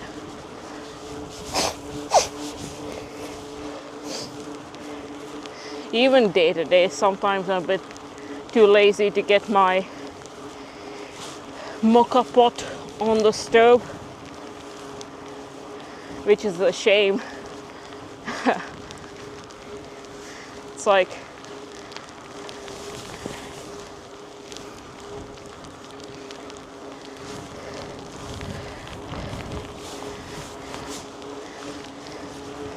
yeah, the leaking gas thing is always, yeah, I think it's my stove, because I think the pin is like semi-broken or whatever, I don't know. I need to contact the MSR people and see. If not, I have to get a new one, which is a bit of a shame.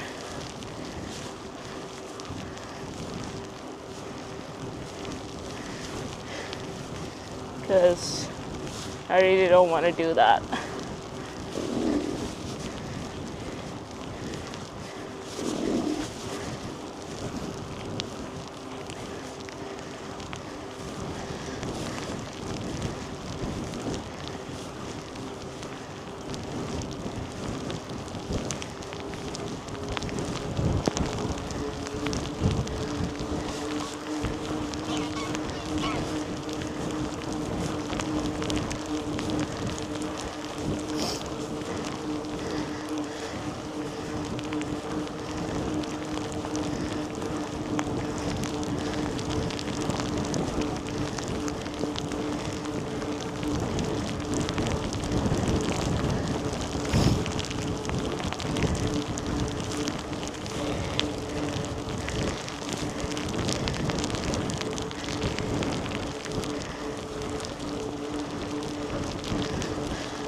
There's no ocean around. It's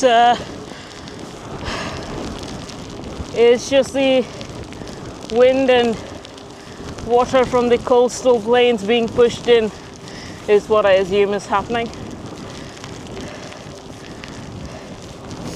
But you do have the North Sea between the UK and the Netherlands.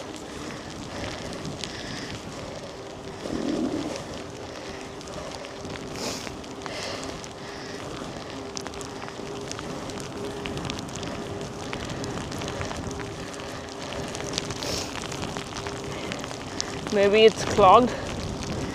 Yeah, I'll try that.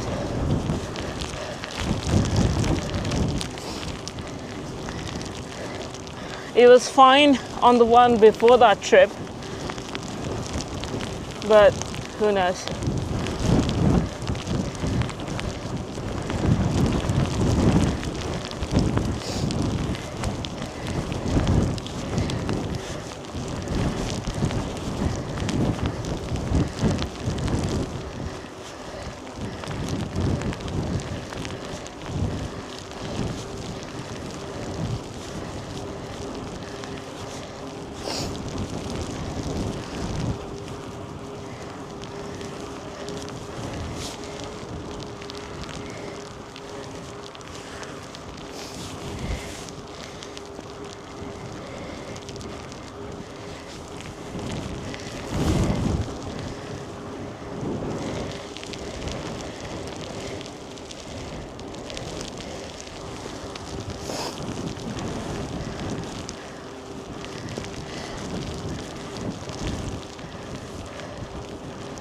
Yeah.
Yeah, we have.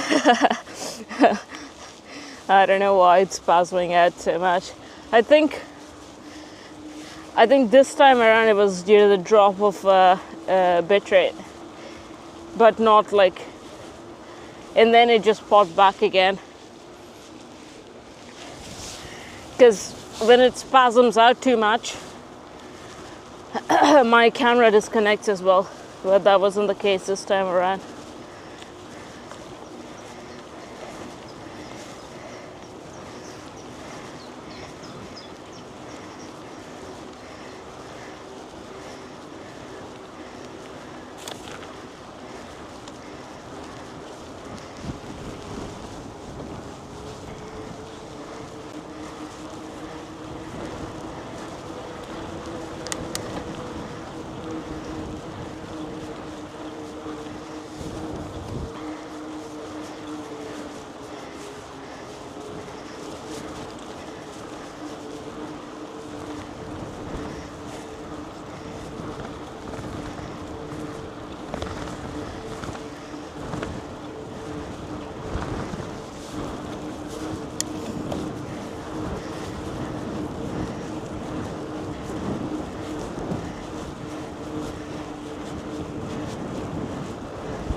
Yeah, I use gloves only in the winter. Otherwise, I don't really feel the need for it.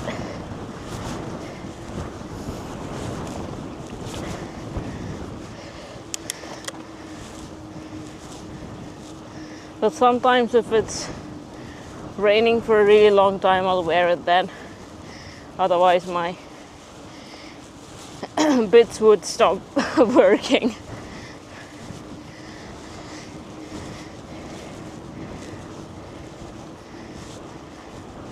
But also I'm not riding super gnarly stuff or whatever. So Yeah.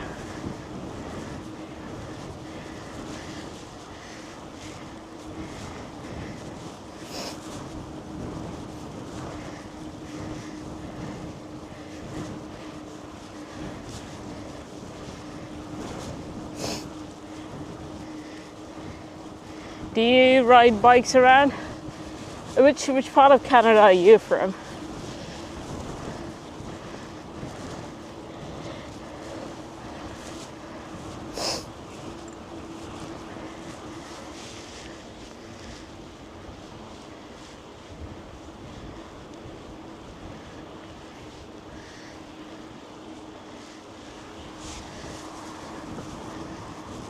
Vancouver. Compared to other parts, it's I suppose it's more of a rideable place, I would say, at least from what I've seen. Never been to Canada.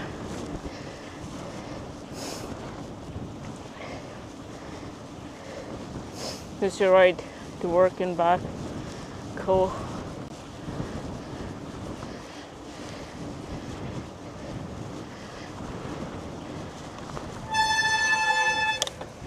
Alright, let's take this route.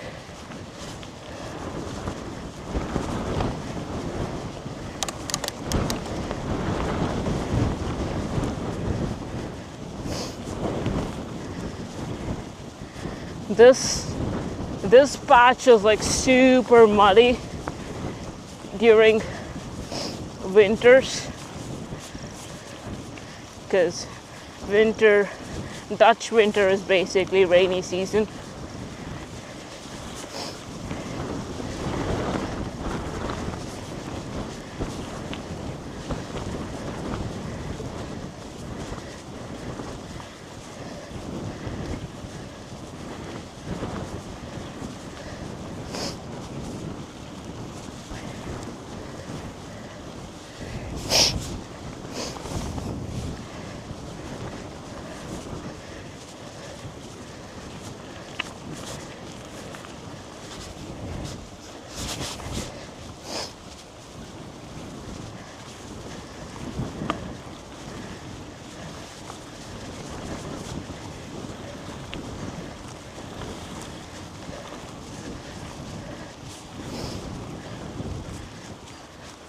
There's a big bird.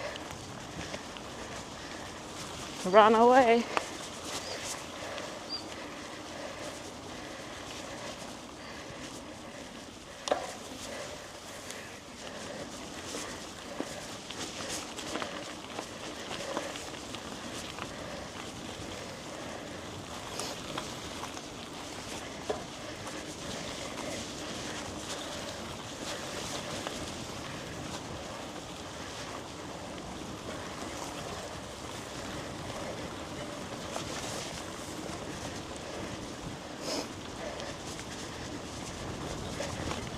Oh yeah, it definitely is that kind of patch. But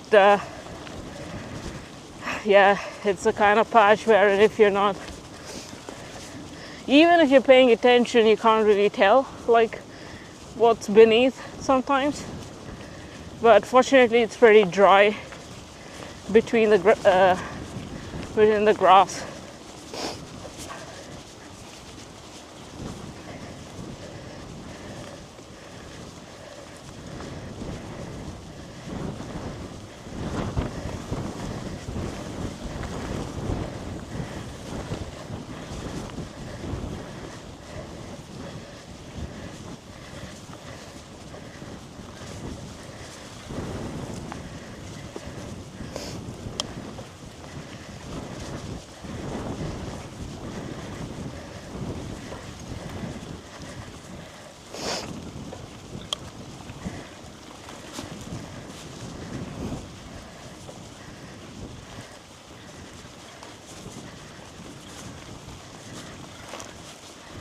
Yeah, this spot becomes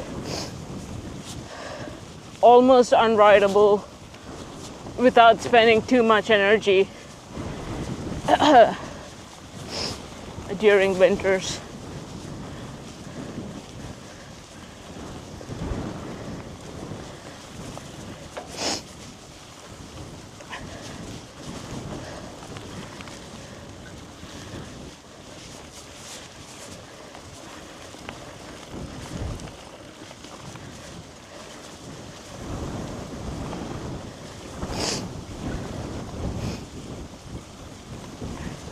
but so much better than taking that asphalt curvature over there.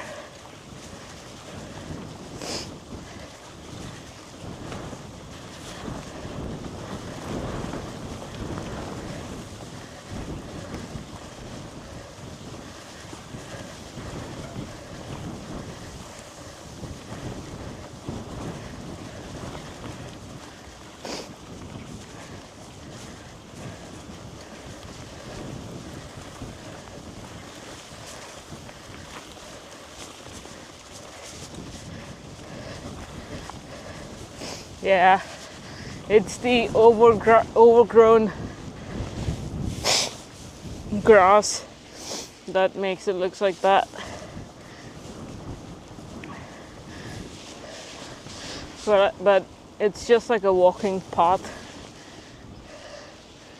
It's the Scottish Highland cows to my left. Maybe I can show.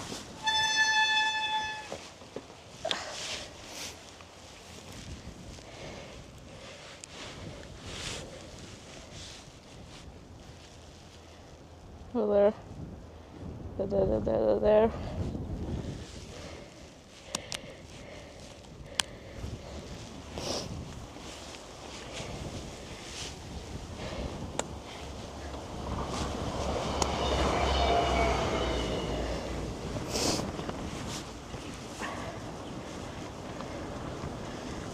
No, these are called the Scottish Highland Trail.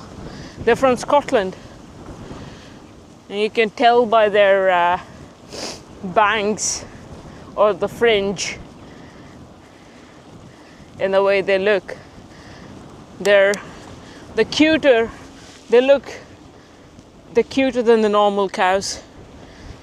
The normal cows are not really cute, but these ones have a specific look to them. Yeah. Train track on the right.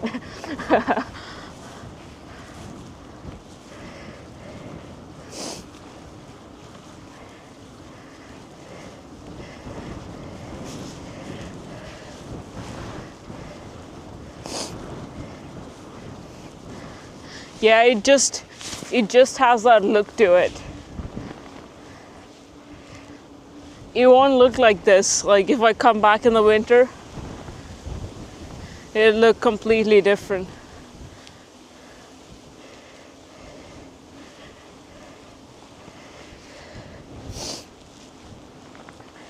If it were a true swamp, I would be more hesitant to go in there, especially when there's like no one around. I'll have to call the police then if something happens.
Yellow flowers.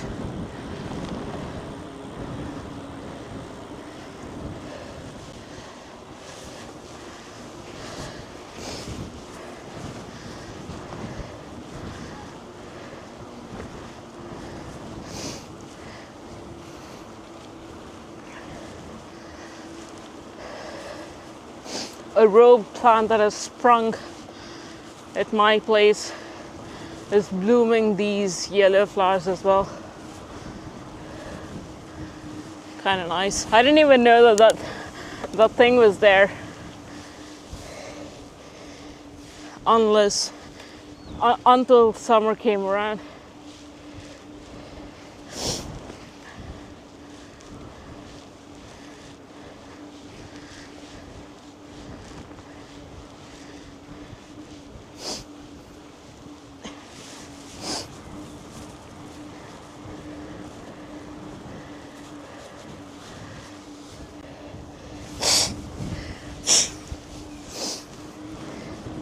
Yeah, that's the goal. I'll be happy if I hit at least a few of the primary goals with the garden. We'll see. We'll see.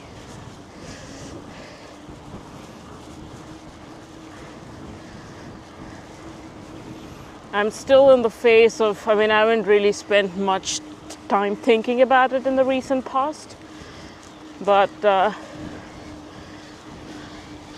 during the winter I was thinking about if I should do raised beds or if I should get rid of the tiles and dig through.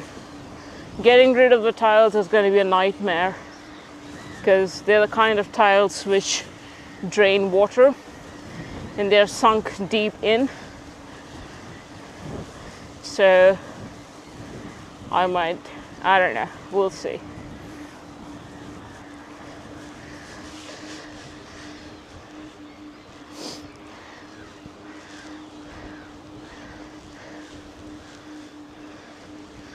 But before I even start that project, there's lots of other stuff that needs to be taken care of.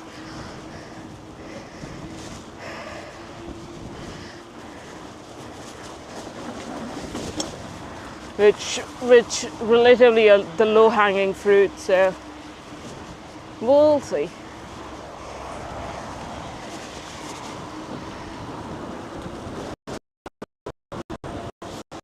Yeah,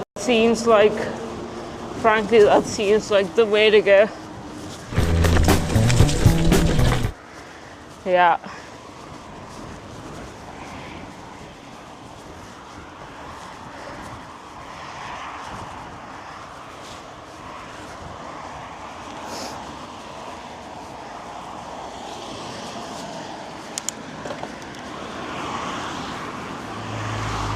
Yeah, easy to rearrange as well.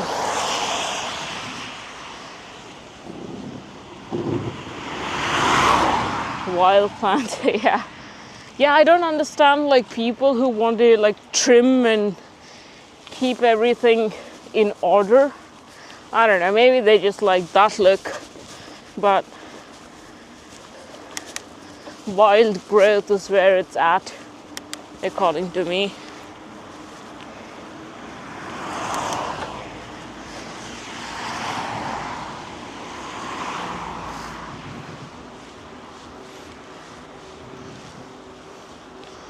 There was a big ship to the left that we're gonna see now.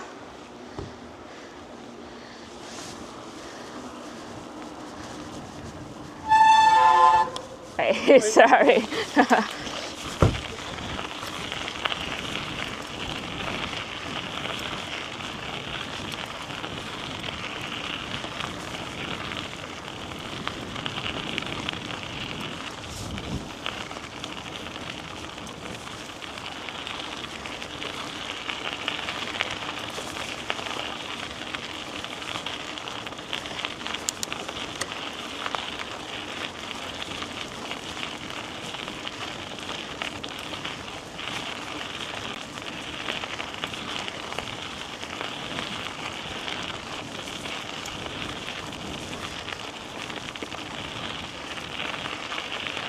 nicely kept ones. Yeah.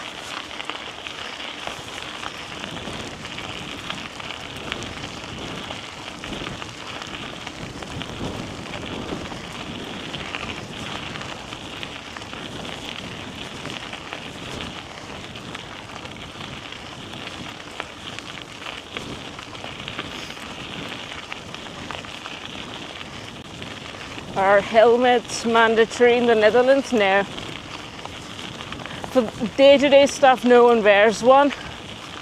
But if you're going for like a mountain bike ride or whatever, or fast-paced road stuff, yeah, then you would.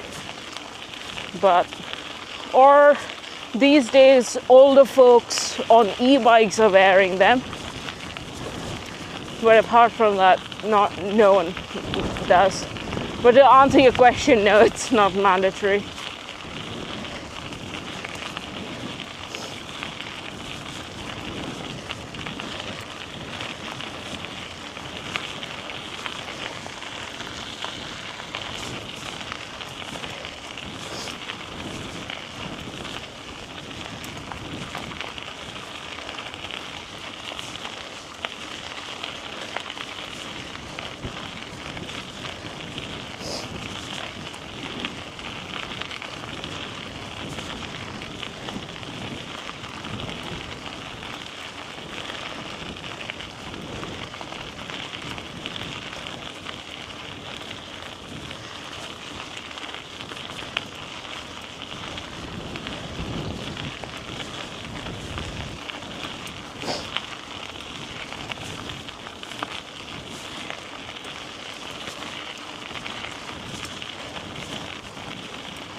Get fines for no helmet, yeah.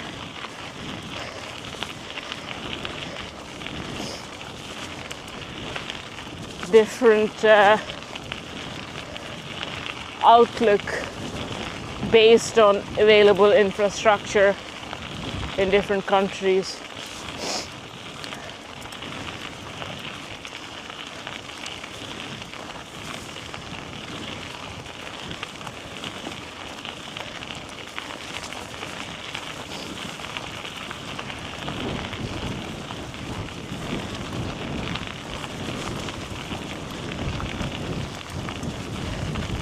But also, cyclists are first-class citizens in this country, so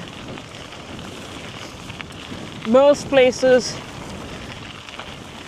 you might have a bike lane but not a sidewalk for you to walk on, which is not the case everywhere, but in some places. So, yeah.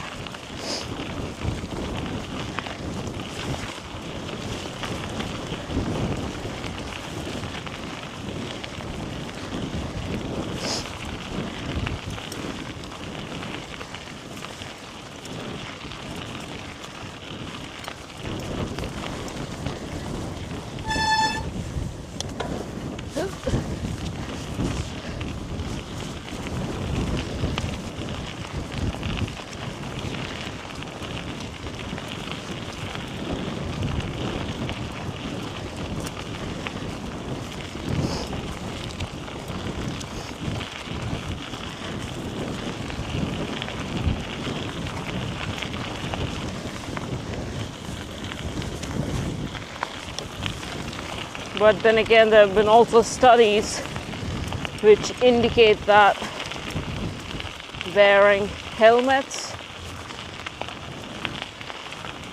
I don't know what the scope of the study is, but actually leads to more accidents.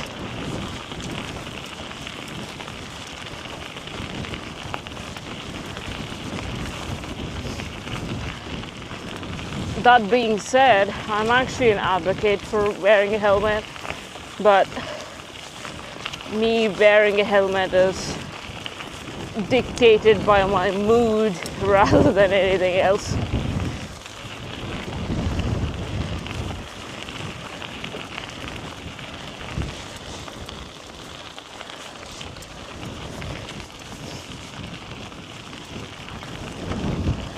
But I've gotten more sensible these days, and it's now dictated by the terrain and the ride rather than my mood.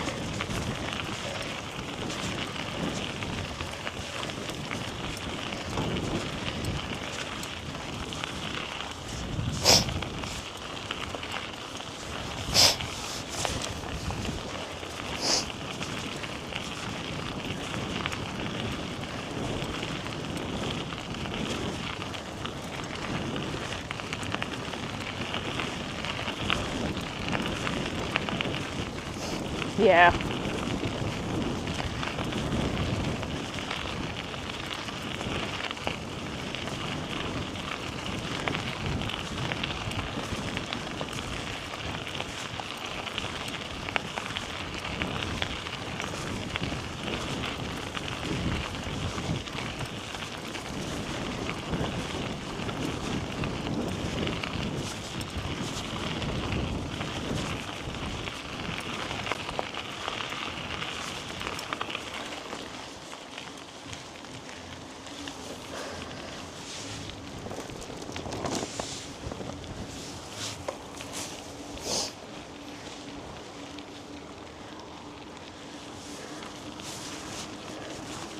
But also if it's pretty chill but a pretty long ride, then I tend to wear one because I get more stupid as time passes.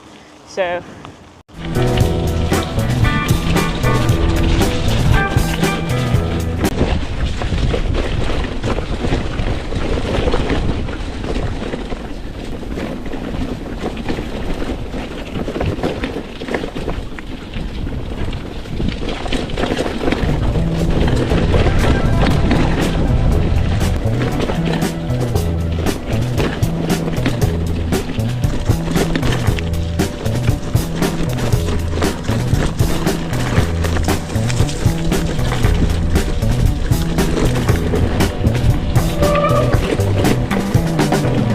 traffic and that population, no one's going fast to begin with.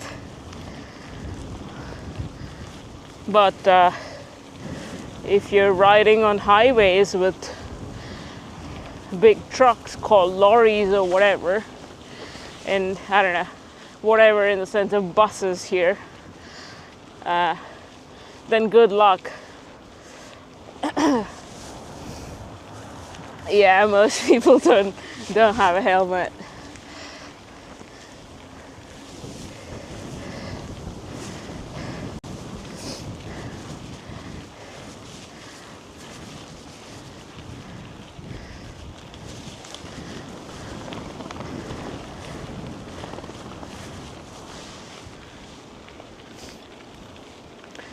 We're back to Groningen, the city.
Do I eat anything in particular to give me? Yeah.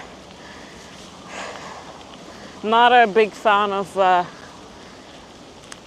gummies or whatever people eat, gels and whatnot. I just eat normal food. Like, yeah. But lately I've been on a peach kick, considering it's summer. But yeah. Well, I'll drink Red Bull while street's completely empty. Yeah, everyone's chilling out, but I'm sure there'll be people out once we hit the center.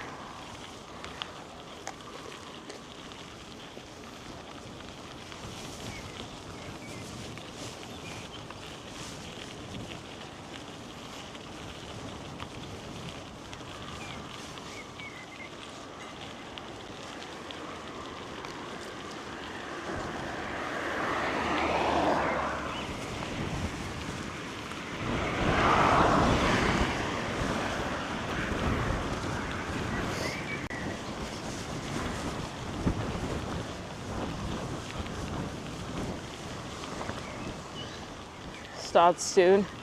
Yeah, but I think all of these places would have the TV outside as usual.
idea what's going on today. It's spasmed out so many times.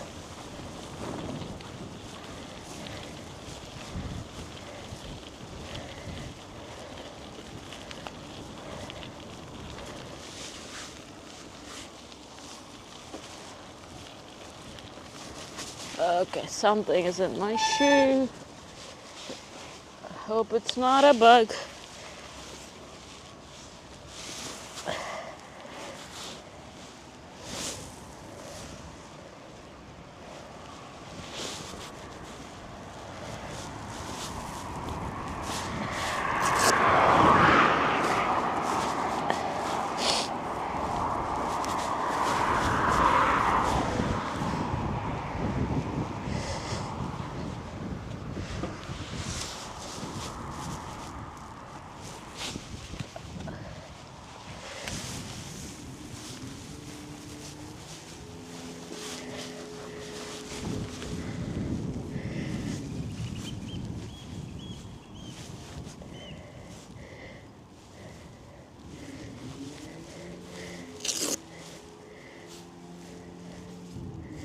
Oh, come on, my fingertips are already starting to not work. uh,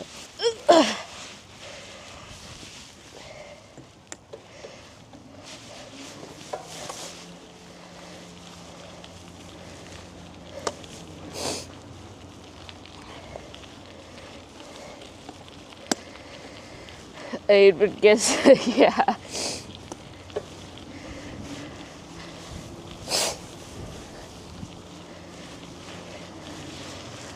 Being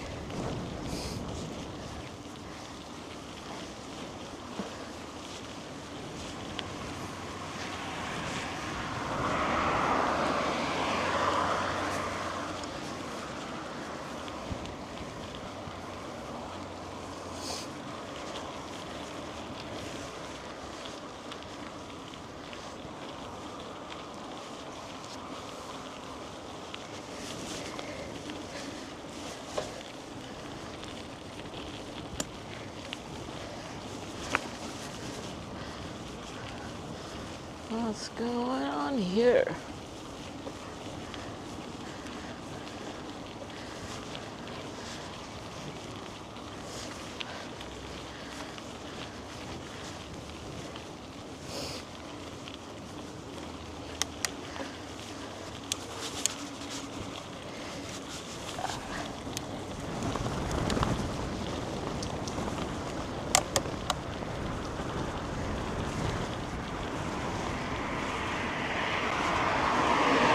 Nah, these are the clipless version.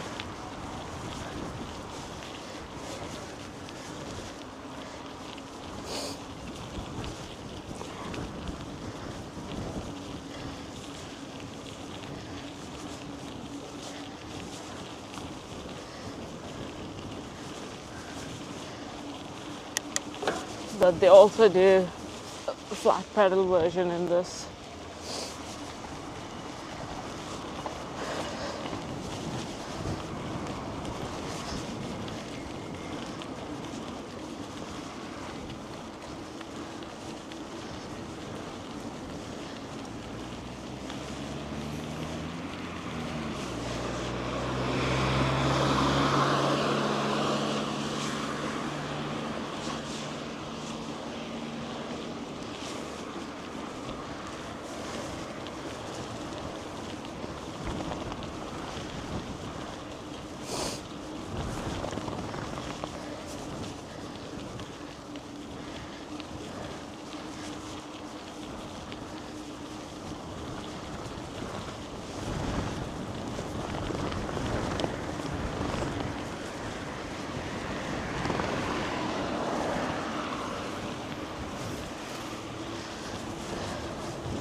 These straps, and yeah. I'm actually running these with, I'll run clipless once in a while, but on this bike I'm running it with magnetic pedals. So it's not, it's, you know, like it, you don't have to twist essentially to unclip. Like you can just remove it. Yeah, it's like somewhere in between. I don't like clipless really. I mean, if I'm running clipless, it's SPD, not the road stuff. And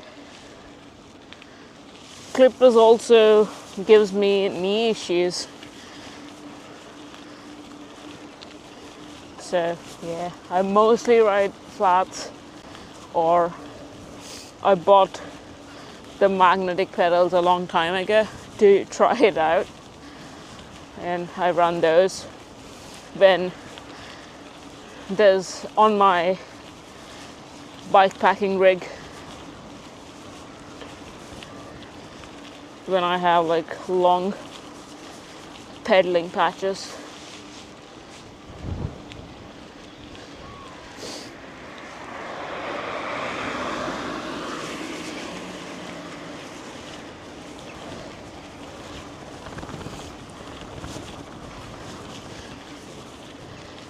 So instead of the clip-in cleat itself, you just have like a piece of metal that you screw on, and then yeah.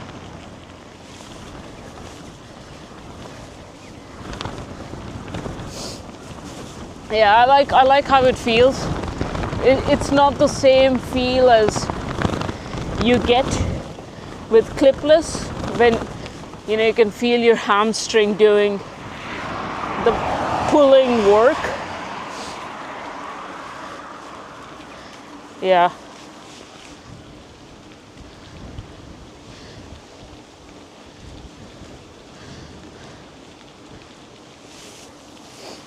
But yeah, I mean, some people might argue that you don't, like, it's not as grippy as true flat pedals with like super tacky rubber, nor is it as clipped in as a clipless pedal.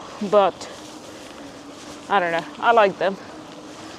They're pretty, the pedals are pretty expensive. That part I don't like, but yeah, you have like different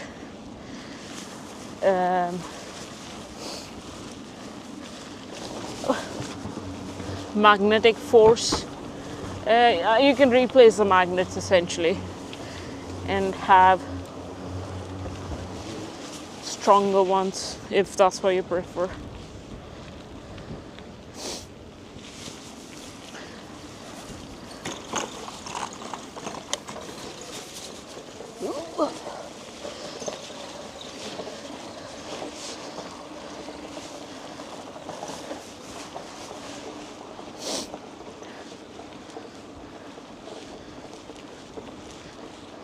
But I think pretty much every bike packing trip I've done on this bike has been on these pedals.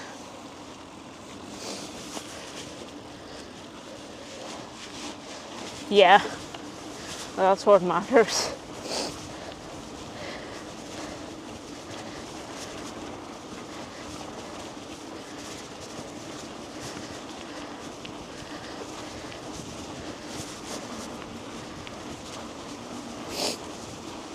I also know a couple of people who run straps for touring or bike camping or bike packing. But of course, they're the more chill, non-Lycra people. And they like it because they get the feel of being, you know, connected, but also they can flip it if they want.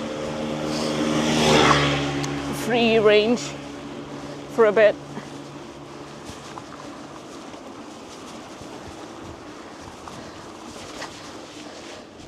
But also with clipless, they're like double-sided ones, one with flat and the other side clipped in. But I don't know, I've tried those as well, but I don't really like them. At least the one I tried was like Shimano XD something.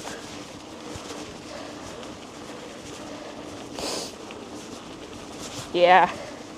I used to run straps on another bike. I always had my left one a bit loose,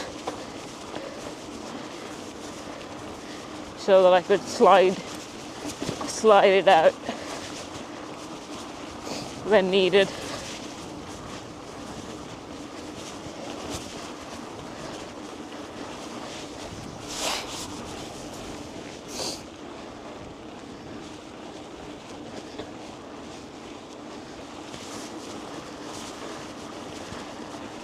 I feel like the most quote-unquote dangerous of all are the toe straps.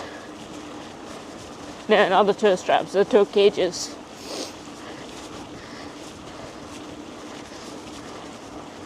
Especially if it fits like a glove.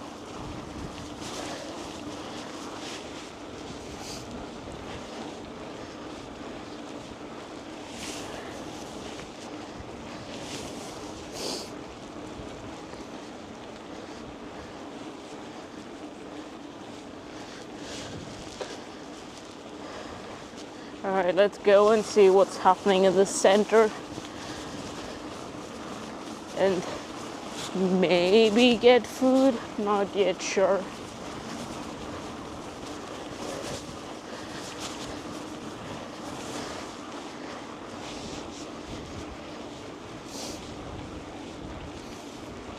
So many boat houses here.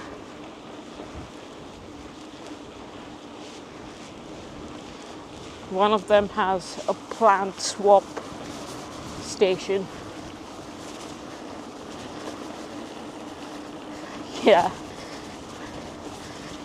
many people still like them actually. At least that's what the internet tells me.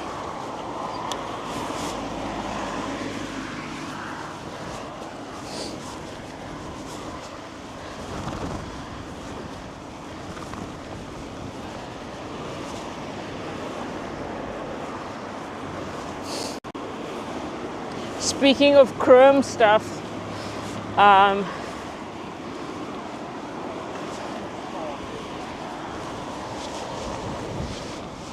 Chrome had like a camo version of their stem pouch, double tracked stem pouch I think it's called.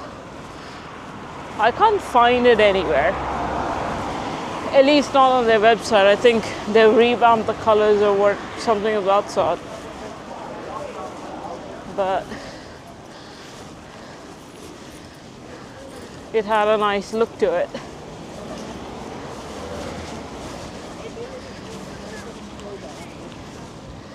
The bars are all filled with orange clothing.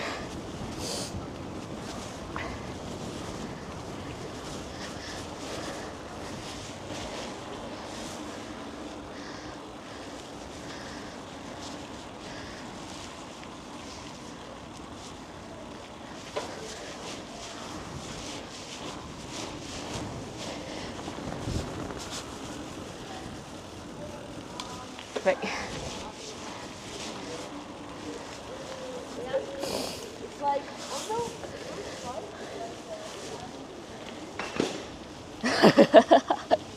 Yeah, that's like the cartoonish version of falling.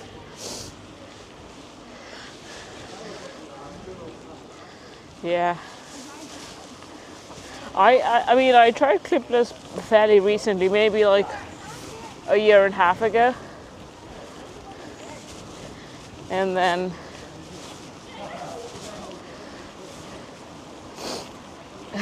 the first ride I actually took I took it on a mountain bike trail, and I was a bit scared. So I just like clipped in with one.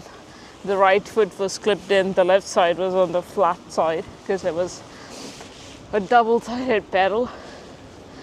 It was pretty sketchy for the first day of riding. But it was alright. Never really fell. Because I was so focused on like whenever I would slow down or come to a halt. So focused on unclipping.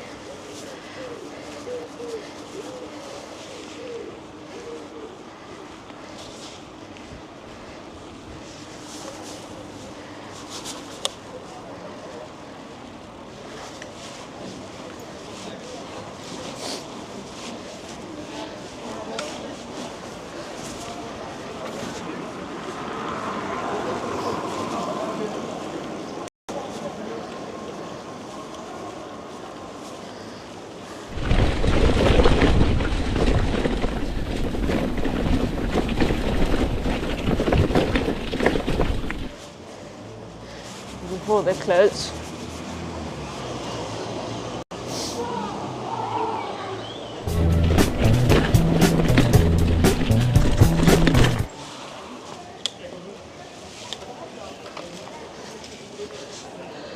Alright, prop it against the tree.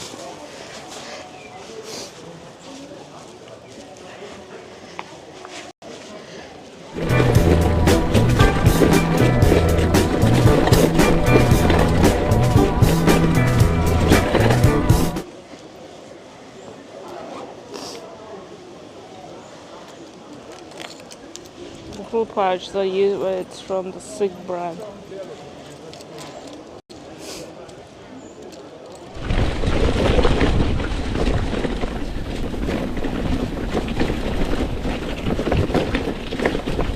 There's also lots of bad cap.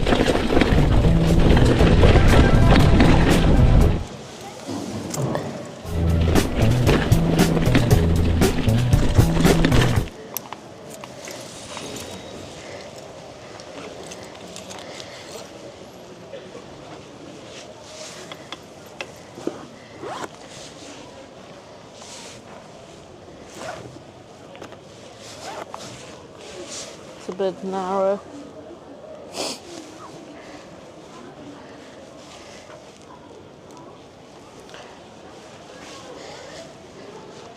Yeah, speaking of camo, there's a Finnish brand called Varustelika, Varustleka.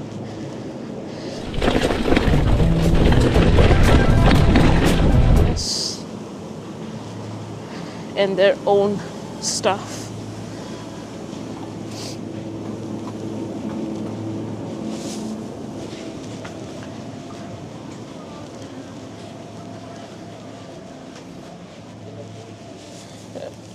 Gotta change the frame.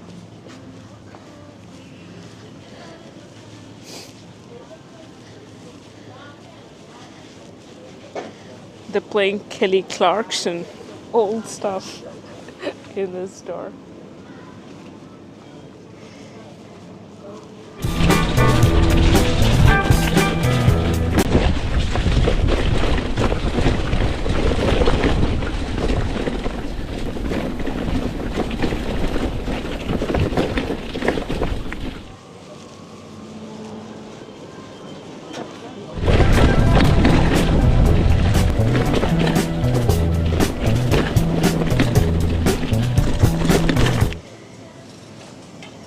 They make anything in camera?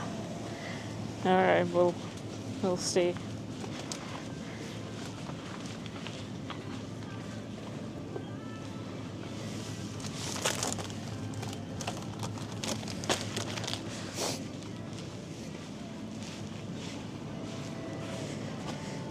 Gotta get some peanut butter.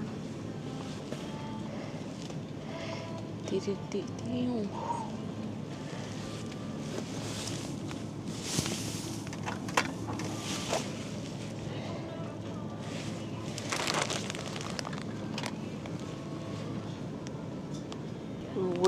bits.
Without without betrayed. Oh no.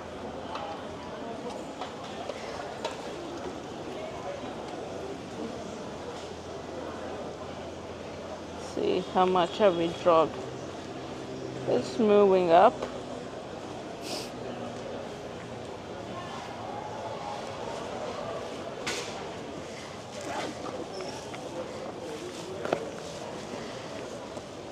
It's fine now, yeah. For a change, I got the not just the peanut butter, but I don't know, like almond and cashew and peanut butter mix. But I'm pretty sure what they mean by that is we'll give you 2 pieces of cashew nuts that have been mixed in there. But these 2 girls are having fun.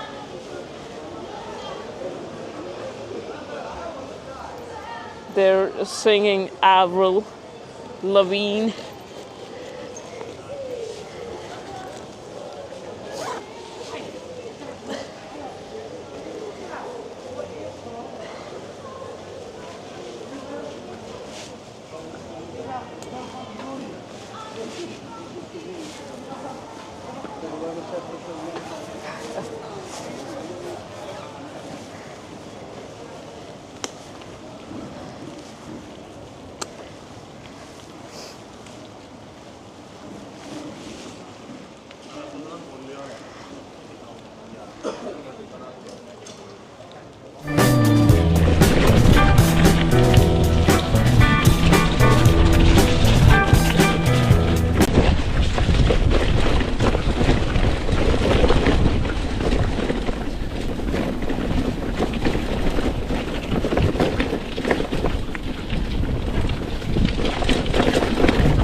All right, time to see what is up in the center.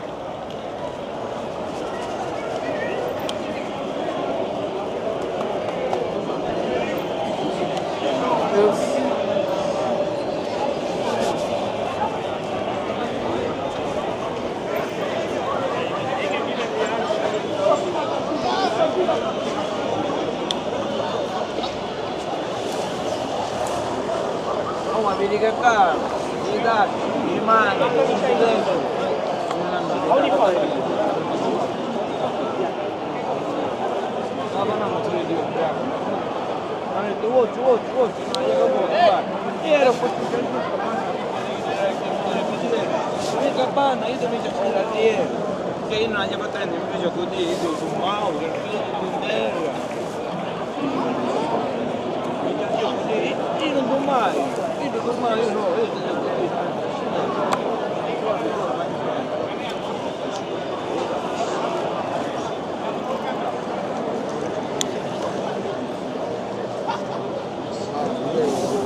It's like two TVs, one to the right, one to the left.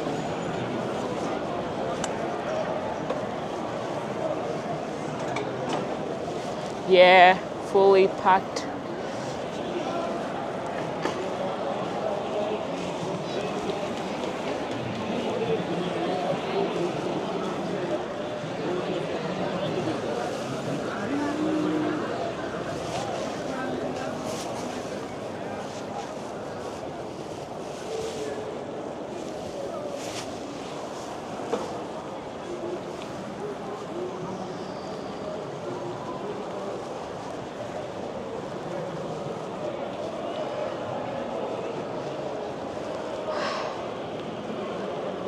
Yeah, there's like TVs everywhere.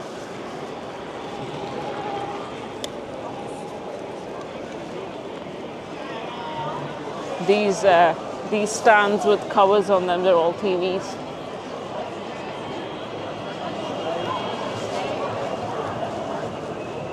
All right.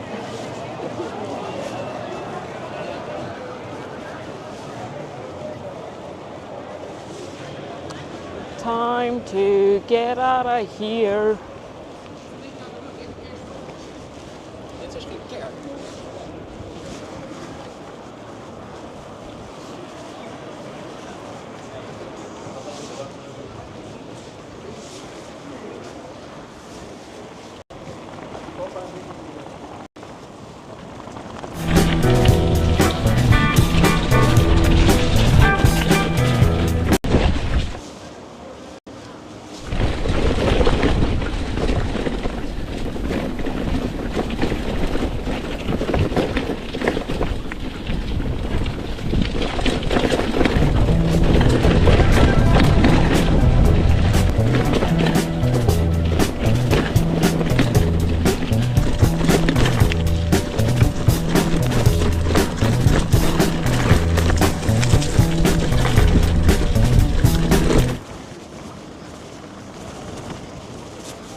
I think I'm a Jumbo convert. I used to go to Albertine all the time before, but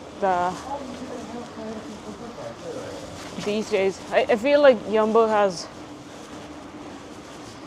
more varied selection, and also more of the non-Dutch stuff in terms of not the items itself, but the brands.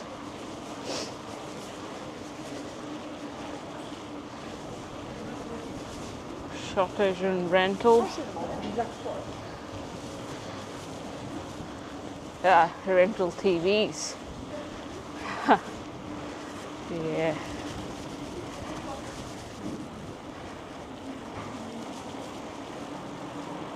What's the population here? I am not quite sure. I'm assuming that it's lower than Amsterdam, but you have a university here, so it's probably higher than other little pockets of the country.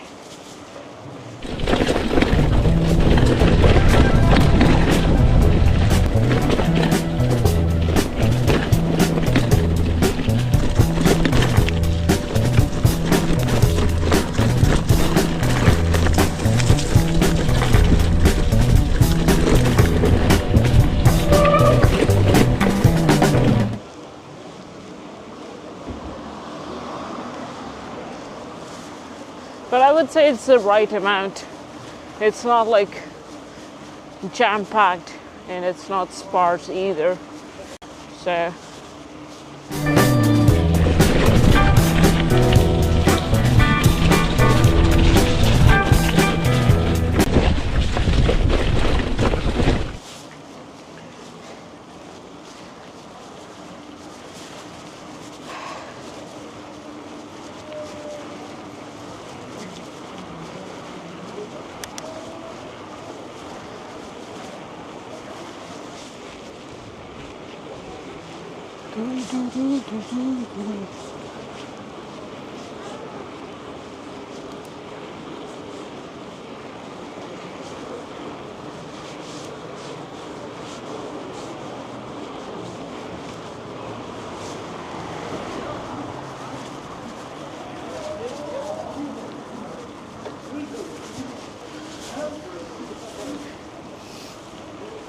we get many tourists.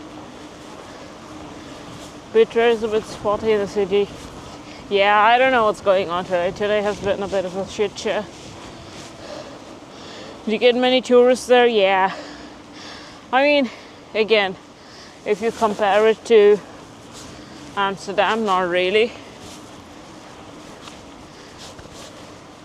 Because it's not like a people, I mean, most people think that the whole country is Amsterdam, but or rather Amsterdam is the whole country. Not as many, but you do have lots of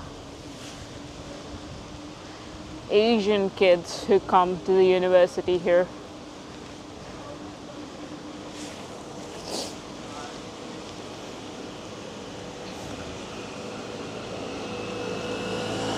But it's not a technical university, so you wouldn't have, say, lots of Indians, for instance, come here. They'll go to Delft, which is in the south. Or what do you call it, south? Yeah, kind of south. But not, I don't know, southwest. Everything is south from here, so.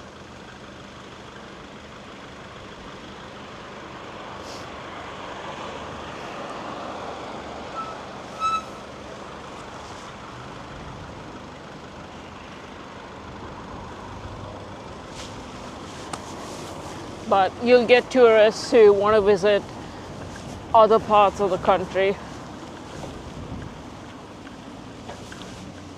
Or I remember staying at a campsite where you had kids from New Zealand because they were just doing like a Euro trip and they were in Germany before that, and it was just easier for them to pop into this city. So yeah, look at that. Yeah, obviously as soon as I get close, things get nicer. Anyway, that's a cue for me to end the stream. Hopefully see you both tomorrow. Peace out.